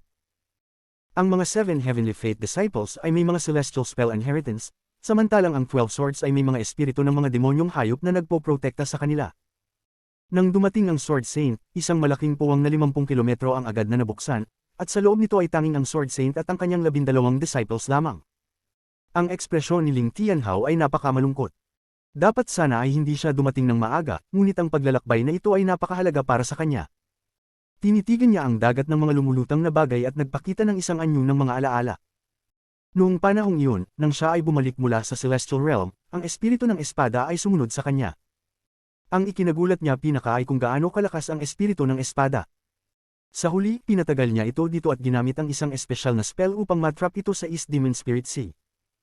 Ngayong pagkakataon, nais niyang gamitin ang lakas ng Tide Phase upang hilahin ang espiritu ng espada sa kailaliman ng East Demon Spirit Sea upang hindi na ito makabalik. Ang espiritu ng espada ay pag-aari ng babaeng Celestial General na iyon. Bagamat malakas ito, hindi ito makikinig sa akin. Dahil hindi ito makikinig sa akin, walang ibang makakakontrol dito, lalo na ang matandang magnanakaw na si All-Seer. Nagbunganga si Ling Tianhao at nagpakita ng isang madilim na ekspresyon. Habang nag-iisip si Ling Tianhao, bigla niyang napansin ang isang bagay. Tinitigan niya ang kalawakan at nagpakita ng isang misteryosong liwanag. Isang malaking ulap ng malamig na hangin ang biglang lumitaw sa kalawakan. Ang ulap ng malamig na ito ay madilim na berde at puno ng mga kalansay. Mayroong hindi mabilang na mga kalansay sa loob ng madilim na berde na ulap, hindi bababa sa 1,000. Mayroong isang napakabigat na kalansay sa mga ito. Ang kalansay na ito ay tiyak ang kalansay ng isang primal beast. Sa ibabaw ng napakabigat na kalansay ay nakaupo ang isang kalalakihang nasa kalagitnaan ng kanyang edad. Ang taong ito ay napapalibutan ng isang aura ng kamatayan na humaharang sa kanyang katawan. Ang mga imahe ng kalansay ay mabilis na nagpapakita sa paligid niya. Tila walang katapusan, parang isang gubat ng kalansay. Habang dumadaan siya, dumiretso siya, hindi binabahala ang iba, at pumasok direkta sa 50 kilometrong lugar sa paligid ng Sword Saint Ling Tianhao na hindi pinapayagan ng iba pang tao. Ang kalalakihang nasa kalagitnaan ng edad at napapalibutan ng aura ng kamatayan at nakaupo sa napakabigat na kalansay ay nagpasimula ng isang nakakabiglang tawa. Matandang kaibigan, Ling Tian. Bahagyang ngumiti si Sword Saint Ling Tianhao at nagsabi, kasakiman. Ang kasakimang ito ay mula sa planetang Suzaku na gustong lamunin ng mga sinaunang cultivator upang makabawi sa kanyang cultivation. Nais din niyang hanapin kung saan nanggaling ang Divine Retribution at hindi na mamilian ay naghahanap ng impormasyon kay Wang Lin. Ang taong ito ay isa sa mga pangunahing dahilan kung bakit ninakaw ang Heavenly Bead mula kay Situnan. Upang makaiwas kay Situnan, tumakas siya dito upang hanapin ang kanyang matandang kaibigan, si Sword Saint Ling Tianhao. Paano ka napinsala ng ganito? Agad na napansin ni Sword Saint Ling Tianhao na hindi pa gumaling ang mga sugat ni Kasakiman. Ang mga mata ni Kasakiman ay kumikislap ng isang hindi pangkaraniwang liwanag habang dahan-dahan niyang sinabi, mahabang kwento.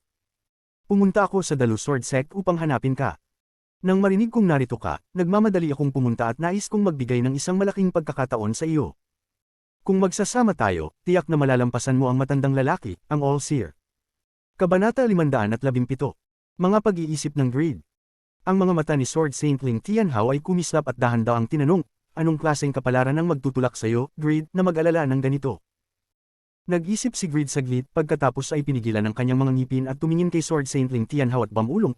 Naalala ba ng Sword Saint nung maglabas ang Cultivation Alliance ng anunsyo na naghahanap ng isang bagay na libu-libong taon na ang nakalipas? Ang bagay na iyon ay isang perlas, at ang gantimpala ay isang kumpletong mataas na kalidad na celestial na spell. Ito ay isang mataas na kalidad na celestial na spell, ang pinakamalaking gantimpala na ibinigay ng Cultivation Alliance. Ayon sa aking mga pinagmulan, wala pang 10 kumpletong mataas na kalidad na celestial na spell sa loob ng Cultivation Alliance. Ang mga mata ni Ling Tianhao ay naging seryoso at dahan-daw ang tinanong, ang mga sugat mo ba ay may kinalaman sa perlas na iyon? Tumango si Greed at mapait na ngumiti. Huwag na nating pag-usapan ang nakaraan. Dahil hindi sapat ang aking paglinang. Ngunit kung kikilos ang Sword Saint, tiyak na magiging madali. Itinaas ni Sword Saint Ling Tianhao ang kanyang ulo at tumingin sa kalawakan. Pagkatapos ng ilang sandali, sinabi niya, hindi pa huli para pag-usapan ito pagkatapos ng East Demon Spirit Sea, ngunit bago iyon, kailangan mong tulungan ako sa isang bagay, Greed. Ang mga mata ni Greed ay kumislap at sinabi, ano ang kailangan kong gawin para sa Sword Saint?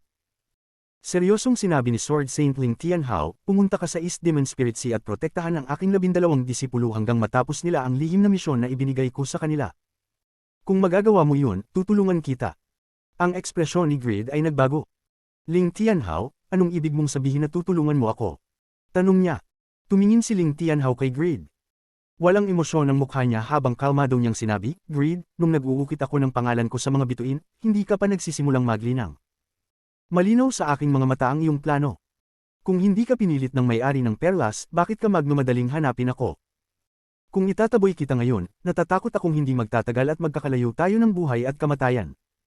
Nag-isip si Greed. Pagkalipas ng ilang sandali, ngumiti siya at sinabi, nag-aalala masyado ang Sword Saint. Basta naruroon ako, nangangako akong iingatan ko ang iyong mga disipulo.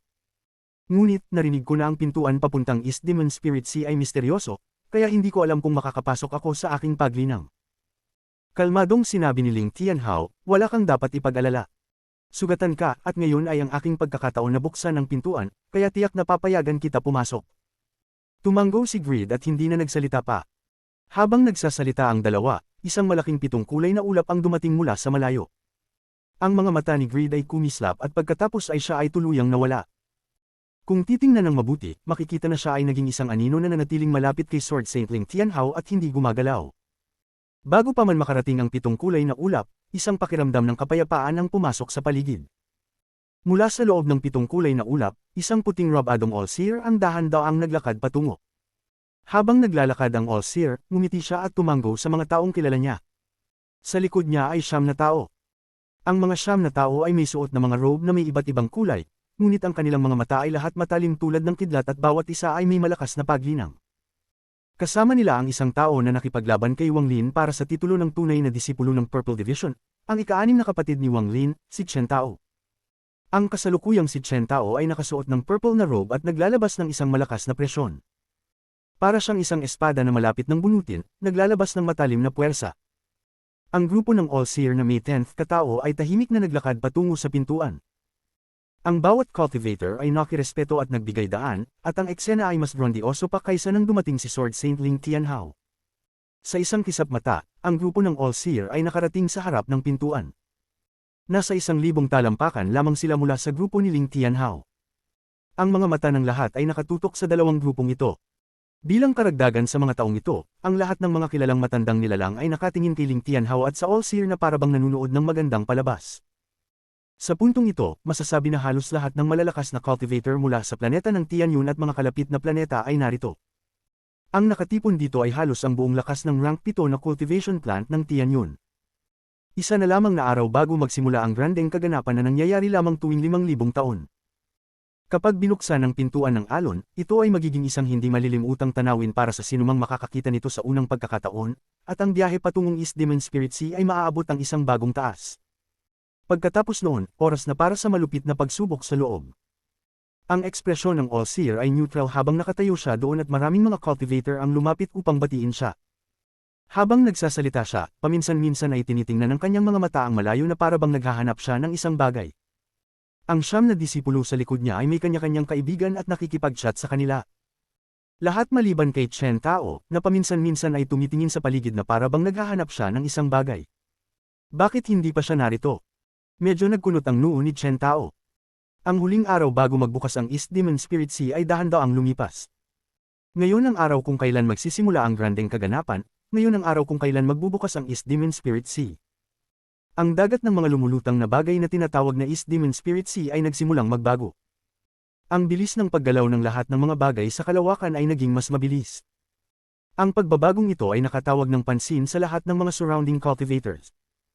Sa puntong ito, ang mga mata ni Chen Tao ay biglang kumislap habang tinitingnan niya ang malayo, at dahan-dahan ay nagpakita siya ng isang ngiti. Ilang sinag ng liwanag ang dumating mula sa malayo. Hindi nito nakuha ang atensyon ng ibang mga cultivator, ngunit ang mga mata ni Chen Tao ay nakatutok sa isang purple na figure. Ika-7 kapatid. Ang mga mata ni Chen Tao ay nagpakita ng isang misteryosong liwanag. Habang ang All-Seer ay casually tinitingnan ang purple na figura, ngumiti siya ng bahagya ngunit hindi nagsalita. Nang makita ni Wang Lin ang grupo ng All-Seer mula sa malayo, itinaas niya ang kanyang mga kamay at sinabi, "Kapatid San, kailangan kong makipagkita sa aking guro, kaya maghihiwalay tayo dito. Kung magkakaroon ng pagkakataon, magkikita tayo sa loob ng East Demon Spirit Sea." Ang mukha ni Sun Yunshan ay puno ng alikabok. Maliwanag na nagmadali sila upang makarating dito sa oras.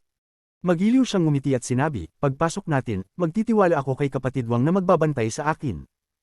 Walang problema. Bahagyang ngumiti si Wang Lin at kinuha ang isang hakbang at naging isang ulap ng purple na usok bago lumipad patungo sa All-Seer. Si Wang Lin ay gumalaw ng parang kidlat patungo sa All-Seer, at bago pa siya makalapit, narinig ng mga tao ang tunog ng barrier ng tunog na nabasag. Ang kanyang ekspresyon ay kalmado, at may bahagyang amoy ng abong usok sa kanyang mga mata. Ang hitsura niya ngayon ay hindi nahuhulog sa kasalukuyang si Chen Tao. Ang kanyang paggalaw ay agad na nakuha ang atensyon ng ilang mga cultivator. Nang makita nila ang kanyang purple na robe at token, agad na inisip ng ilang mga well-connected na cultivator ang kanyang pagkakakilanlan. Ang ikapitong disipulo ng Heavenly Fate Sect na mula sa Purple Division, si Wang Lin. Si Yao Zizo, na nakaupo sa giant na pulang jade, ay binuksan ang kanyang mga mata upang tignan si Wang Lin. Matapos siyang masulyapan ng ilang beses, iniiwasan niya na ang kanyang mga mata. Si Yao Zizo ay lihim na nag-isip, "Hindi ko alam kung bakit inutusan ako ni tatay na bigyan ng ekstra pansin ng bagong disipulo ng Heavenly Fate Sect." Ang cultivation ng taong ito ay normal, at wala namang kapansin-pansin sa kanya, ngunit, ang makapili ng All-Seer na makapunta rito agad pagkatapos sumali sa Heavenly Fate Sect ay nakakagulat. Si Wang Lin ay lumipad ng dir-diretso at dumating sa harap ng All-Seer ilang sandali pagkatapos. Magalang siyang nagsabi, ang disipulo Wang Lin ay nag-greet kay guro. Ang All-Seer ay ngumiti at sinabi, "Tumayo ng maayos sa likod ng guro. Malapit na ang grandeng kaganapan na nangyayari lamang tuwing 5,000 taon, kaya mag-ingat ka. Baka may isang bagay na para sa iyo na magpakita." Matapos magsalita ang All-Seer, tiningnan niya si Wang Lin ng may kahulugan at hindi na nagsalita pa. Tumanggo si Wang Lin bilang sagot, pagkatapos ay tumayo siya sa likod ng All-Seer at nakapwesto kasama ang iba pang 9 na disipulo. Ang mga mata ng mga disipulong ito ay nakatutok kay Wang Lin. Maliban kay Chen Tao, na ang mga mata ay may bahagyang misteryosong liwanag, ang mga mata ng iba ay walang emosyon. Parang tinitingnan nila si Wang Lin na parabang isang estranghero. Hindi masyadong tumingin si Wang Lin sa mga taong ito. Binanggit lang niya ito ng Mad-Alien at nalaman niyang 3 sa kanila ay mga babae at 6 ang mga lalaki. Ang ekspresyon ni Sword Saintling Tianhao ay naging medyo seryoso nang dumating si Wang Lin. Palagi niyang naramdaman na medyo pamilyar ang batang ito mula nang makita siya sa pagdiriwang ng kaarawan ng All-Seer, ngunit anuman ang mangyari, hindi niya matindaan kung bakit. "Ha!" Ang biglang pagdaing ni Greed ay narinig mula sa likod ni Sword Saintling Tianhao. Tahimik na tinanong ni Ling Tianhao, "Kilalang-kilala mo ba ang batang ito?" "Hindi ko siya kilala, pero parang may pamilyar na pakiramdam siya. Siguro siya ay isang inapo ng isang matandang kaibigan ko." Ang mga mata ni Greed ay kumislap ng maliwanag, ngunit agad niya itong itinago. Ang pagdating ni Wang Lin ay nakatawag din ng pansin sa mga kilalang matandang nilalang. Ang tanging dahilan kung bakit nila pinansin si Wang Lin ay dahil hindi kailanman tatanggap ang All-Seer ng disipulo ng walang dahilan. Ipinagkatiwala ng All-Seer ang lahat sa kapalaran, at kung hindi ito nakatadhana, hindi niya tatanggapin ang disipulo. Hindi lang nila alam kung ang kapalaran na iyon ay para kay Wang Lin o sa ibang mga disipulo. Sa puntong ito, isang malambot na kaluskos ang nagmula-mula sa East Sea. Ang kaluskos na ito ay parang maghuhulog ng mga bato sa isang tahimik na lawa, na nagdudulot ng mga alon ng ripples.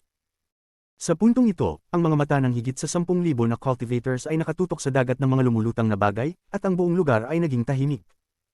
Kabilang sa mga surrounding cultivators, ang ilan sa kanila ay nakakita na ng tide phase na nangyayari tuwing 5,000 taon. Ngunit sa halip na magpakalma sila, ang kanilang mga puso ay nanginginig sa tuwing makikita ito. Halos lahat ng mga cultivators na nakakita na ng tide phase ay tiyak na ang East Sea ay isang kamanghamanghang lugar dati bago ito naging ganito ngayon.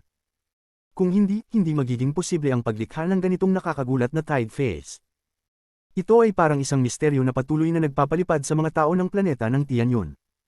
Kabanata 518. Tide Phase. Nagsimula na ang tide phase ng East Demon Spirit Sea. Habang ang dagat ay nagsimulang gumalaw ng mas mabilis, ang mga tunog ng rumble ay lumakas pa. Sa huli, ang mga rumblings ay nag-ugnay at parang umaabot na hanggang sa langit at pababa sa kalawakan. Agad na ang buong paligid ay napuno ng malakas na rumble. Ang buong dagat ng mga lumulutang na bagay ay parang kumukulo tulad ng lava. Lahat ng mga bagay ay gumagalaw na parang mga sinaunang multo na sumusubok makalabas mula sa kanilang bilangguan. Ang tunog ng rumbling ay kumalat na sa walang katapusang kalawakan. Ang tunog na ito ay napakalakas na umaabot sa mga tainga ng mga cultivator sa paligid, at patuloy itong umuukit sa kanilang pandinig. Naging seryoso ang mga mata ni Wang Lin habang tinitingnan ang walang katapusang dagat ng mga lumulutang na bagay. Ito ang unang pagkakataon na nakita niya ang lugar na ito, kaya't lahat ng bagay dito ay banyaga sa kanya. Lahat ng alam niya tungkol dito ay narinig niya mula sa iba o mula kay Sun Yunshan sa kanilang pagdating dito. Pati ang tide phase ay isang bagay na narinig niya lang pero hindi pa niya nakita. Kailangan kong obserbahan ng mabuti ang tide phase na nangyayari lamang tuwing 5,000 taon upang makita kung ano ang kakaiba rito. Ang mga mata ni Wang Lin ay kumislap. Sa puntong ito, ang mga mata ng lahat ay nakatutok sa walang katapusang dagat ng mga lumulutang na bagay. Lalong lumakas ang tunog ng rumbling hanggang sa huli, isang matalim na ugong ang nagmula sa loob ng dagat. Ang ugong na ito ay masakit sa mga tainga. Para itong sigaw ng isang multo. Sa sandaling iyon, ang lahat ng mga lumulutang na bagay ay nayanig at nagsimulang mag-ikot dahil sa isang misteryosong puwersa. Ang pag-ikot na ito ay nakakatakot. Para itong buong sistema ng mga bituin na umiikot. Ang ilang mga cultivator na mababa ang lebel ng paglinang ay hindi nakapagpigil at napalutang patungo sa umiikot na dagat. Kung hindi pa sila hinayla pabalik ng mga kasama nila, tiyak na magsasama sila sa dagat na iyon. Ang mga mata ni Wang Lin ay kalmado at matatag ang kanyang Dao Heart, kaya't hindi siya madadala ng ganitong klase ng pag-ikot. Habang umiikot ang East Sea, ang ugong ay naging mas matalim kaysa dati. Ang ugong ay lumampas na sa rumbling. Sa wakas, isang berdeng usok ang nagsimulang kumalat mula sa lahat ng bagay sa loob ng East Demon Spirit Sea. Paglabas ng usok na iyon, nagsimulang kumalat. Sa isang kisap mata, ang labas ng dagat ay napuno na ng berdeng usok. Ngunit, agad na nagsimulang kumulo ang berdeng usok at pagkatapos ay nagtipon sa gitna. Para bang may isang makapangyarihang puwersa na tumutulak mula sa lahat ng direksyon, kaya't ang berdeng usok at mga lumulutang na bagay ay agad na nagtipon sa gitna. Ang buong espasyo ay biglang nayanig habang ang lahat ng berdeng usok at mga lumulutang na bagay ay nagtipon upang bumuo ng isang misteryosong bukas na spring. Ang bibig ng spring na ito ay hindi static kundi patuloy na lumalaki habang ang mga bagay ay nagtitipon mula sa lahat ng direksyon.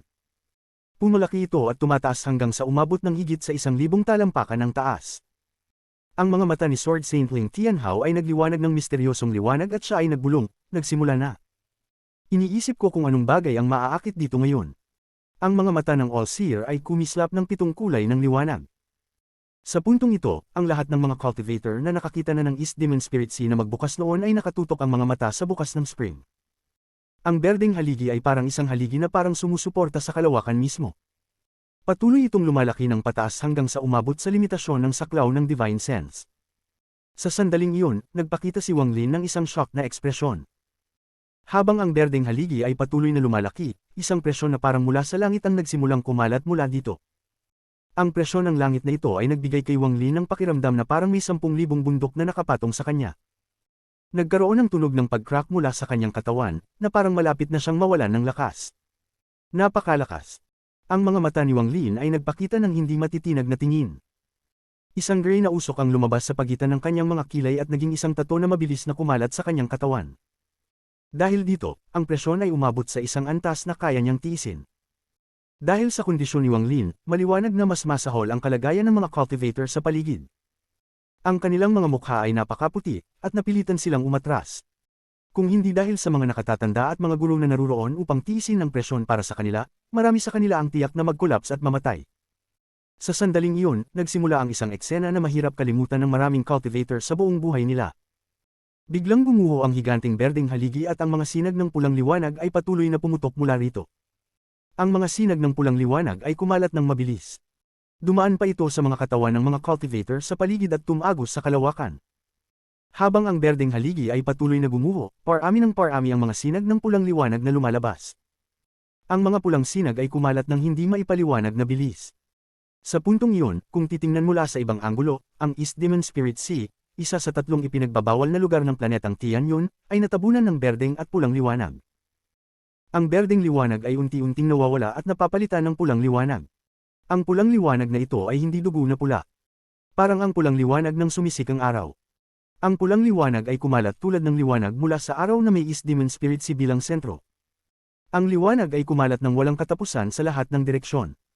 Tungkol sa kung gaano kalayo ang umabot ng pulang liwanag, kakaunti lamang ang nakakaalam. Ang ilang mga planetang malalay mula sa planetang Tianyun ay natabunan ng pulang liwanag na ito. Pati na rin ang planetang Suzaku na mas malayo pa, naapektuhan din.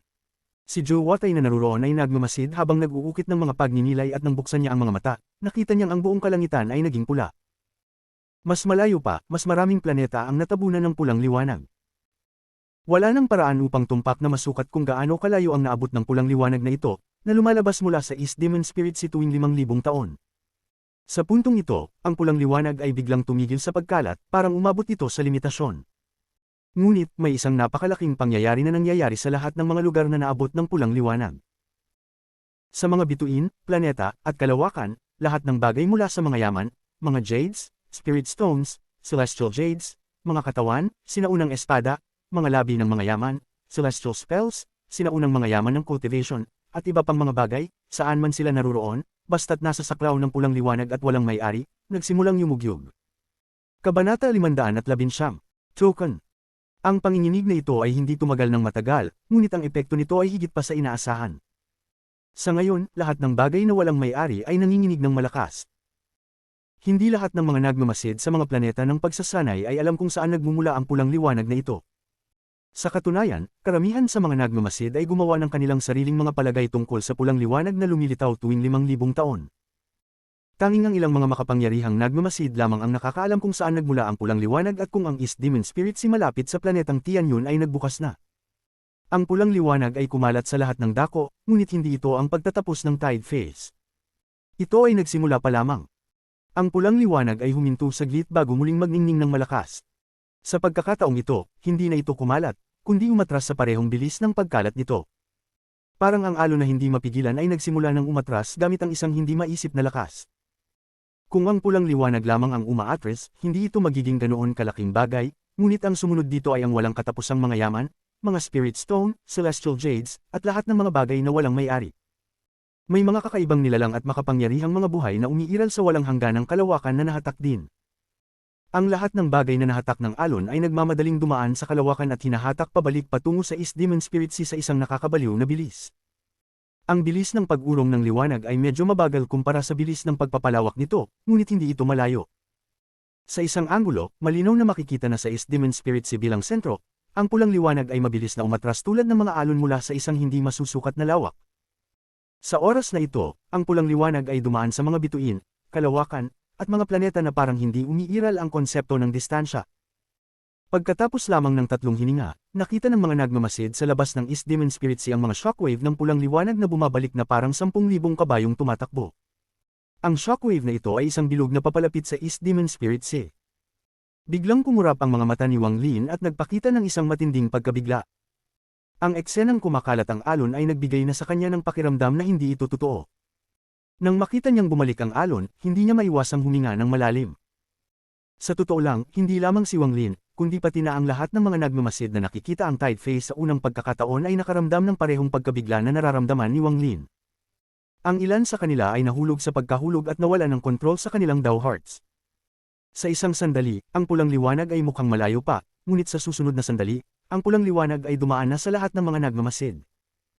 Kasabay nito, ang lahat ng mga jade, spirit stone, celestial jade, mga yaman, at iba't ibang bagay na magpapagulo sa mga mata ng sinuman ay dumaan sa mga nagmamasid ng napakabilis.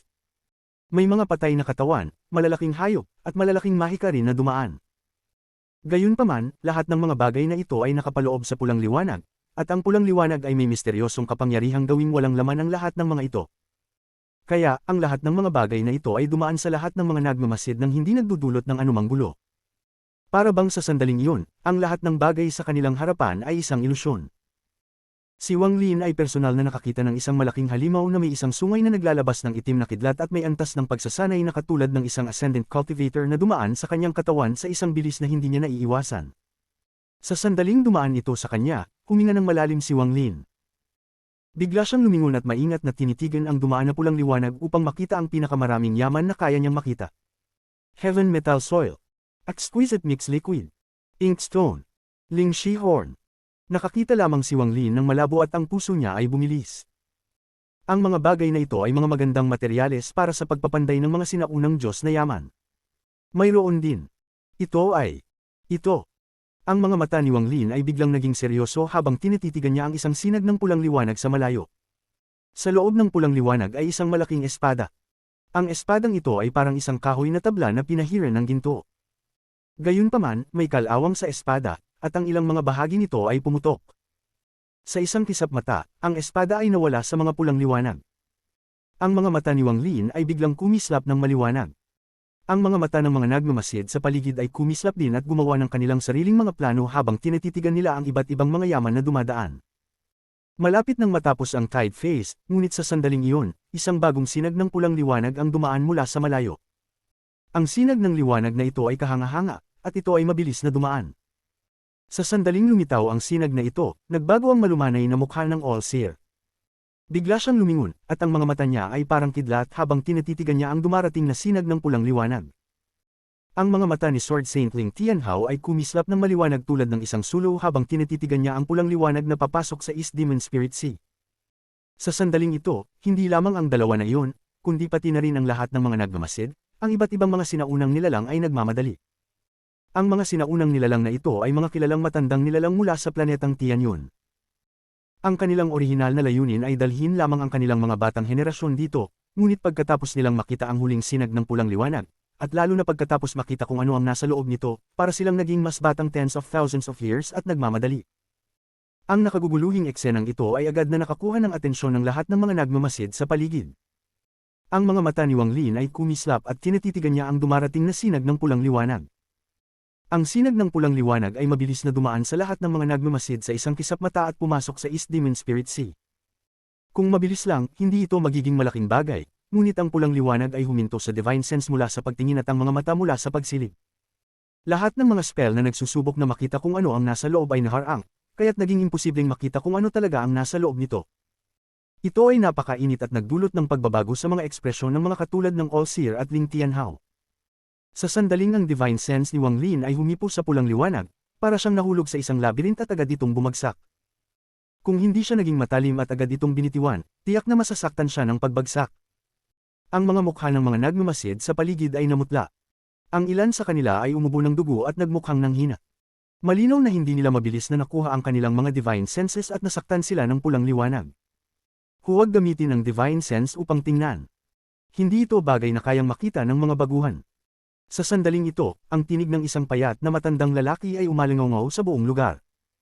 Sa sandaling iyon, ang sinag ng pulang liwanag ay dumaan sa lahat at papasok na sa East Demon Spirit Sea. Ang mga mata ni Wang Lin ay kumislap at tatlong hibla ng gray gas ang lumitaw sa pagitan ng kanyang mga kilay.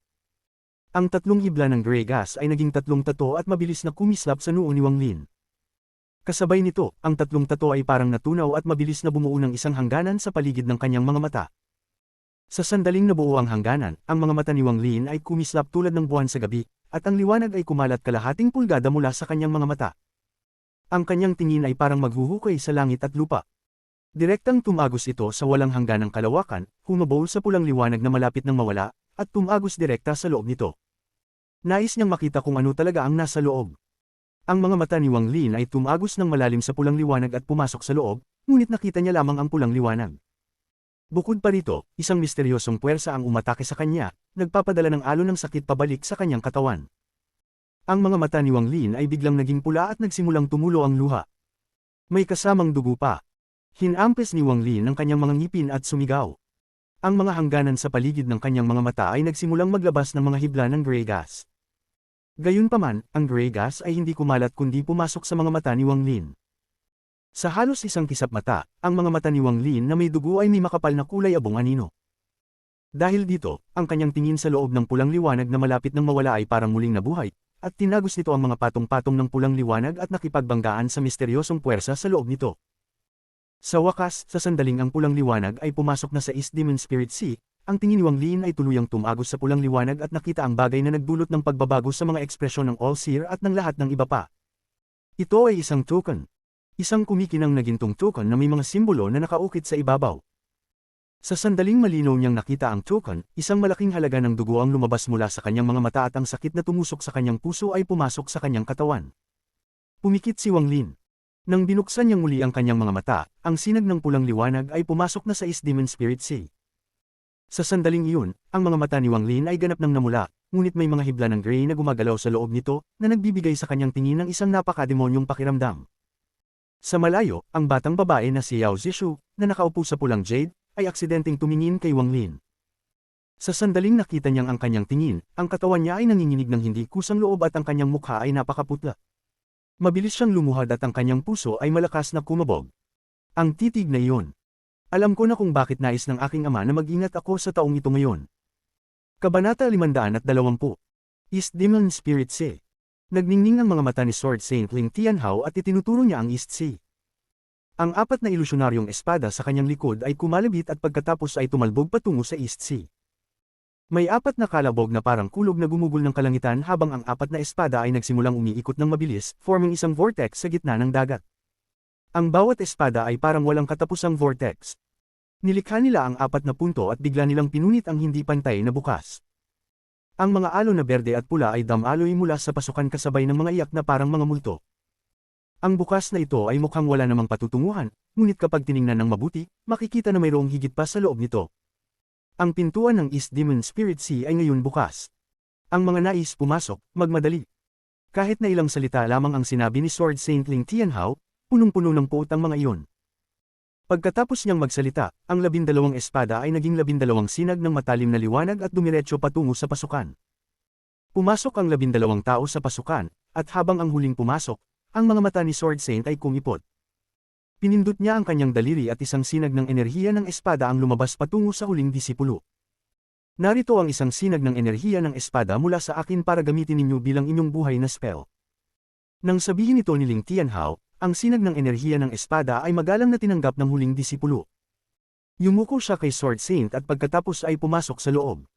Ang kasakiman ay nawala mula sa likuran ni Ling Tianhao. Naging huling sinag ng enerhiya ng espada siya at pumasok sa pintuan ng East Demon Spirit Sea kasama ang 12 espada.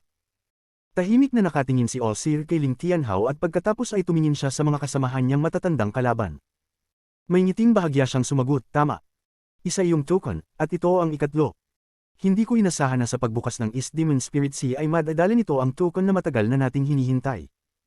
Ngayon na ang token ay nasa loob ng East Demon Spirit Sea, wala na tayong dapat ipag-alala. Bawat 5,000 taon, nagbubukas ang East Demon Spirit Sea, at ang mga disipulo ay nagsusubok sa loob ng 500 taon. Kaya't magkikita-kita tayo muli dito pagkatapos ng 200 taon at magpapasok ulit tayo. Sigurado akong narinig niyo na ang mga nangyari noon, kaya't maghanda kayong lahat. Sa palagay ko, sapat na ang 200 taon para sa bawat isa upang maghanda. Matapos magsalita si Allseer, itinupi niya ang kanyang mga kamay at nagbigay galang bago siya nagwakas ng galaw at naglakad patungo sa kalawakan, unti-unting nawawala sa kawalan. Si Sword Saint Ling Tianhao ay umungol, bago tumalikod at binigyan ng East Demon Spirit Sea ng isang makulay na tingin bago umakyat sa isang sinag ng enerhiya ng espada at nawala.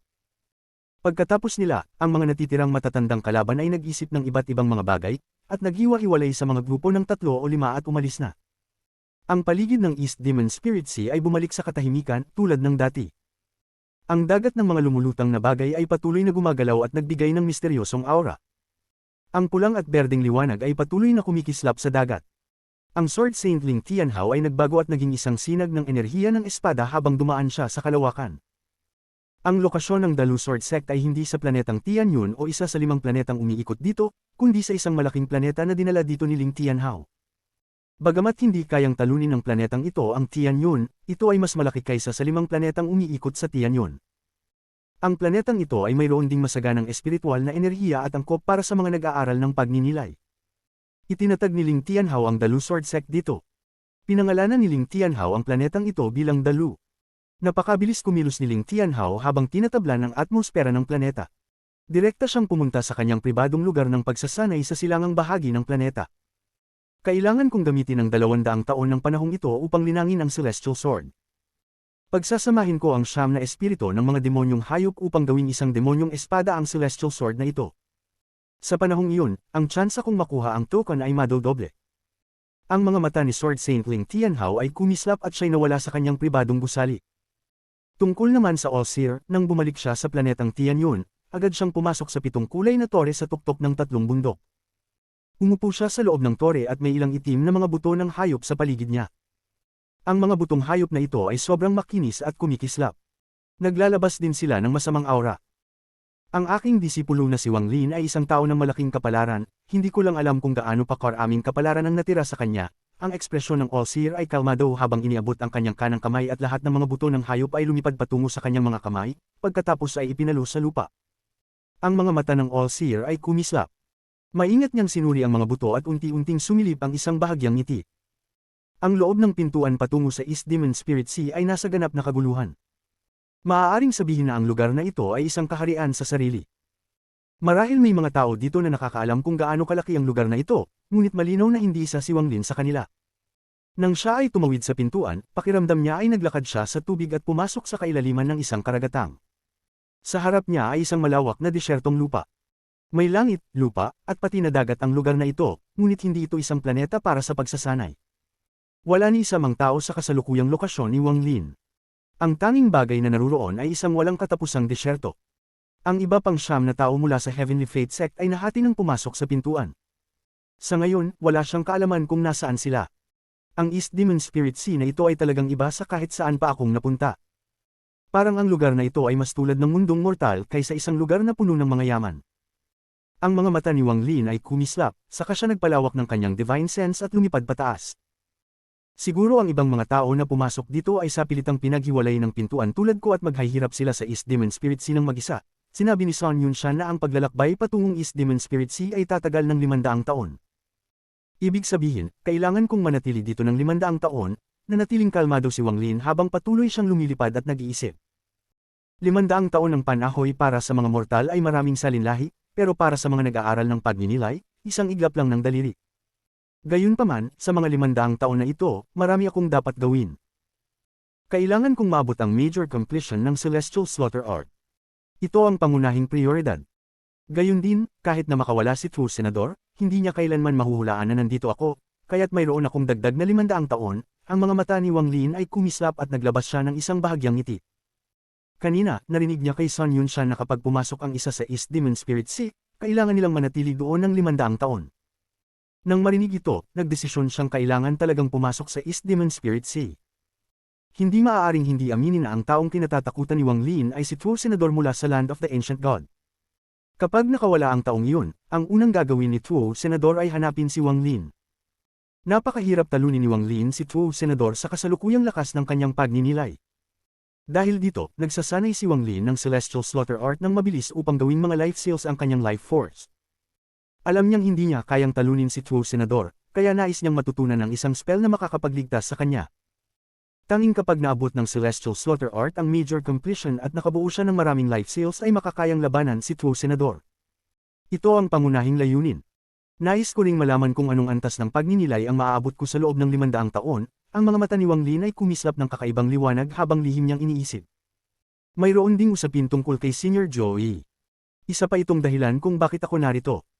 Sa domain ni Senior Joey sa loob ng pagoda, hindi mahirap hanapin kung saan tinatakan si Senior Joey ng Sword Saint. Kung matutulungan ko si Senior Joey, sa tulong niya at ng mga Celestial Swords, magkakaroon ako ng isang napakalakas na atake sa maikling panahon. Bukod pa dito, may malaking espada na nakita ko sa labas ng East Demon Spirit Sea. Ang espada na iyon ay halos kapareho ng wealth noong mga panahong iyon, lumulitaw ang liwanag sa mga mata ni Wang Lin. Ang wealth ay may spell para kontrolin ang Celestial Sword sa loob nito. Kung talagang iyon ay wealth, at kung matagpuan ko ito at matutunan ang teknik ng kontrol na nasa loob nito, ang kapangyarihan ng Celestial Sword ay tataas man lang ng ilang beses.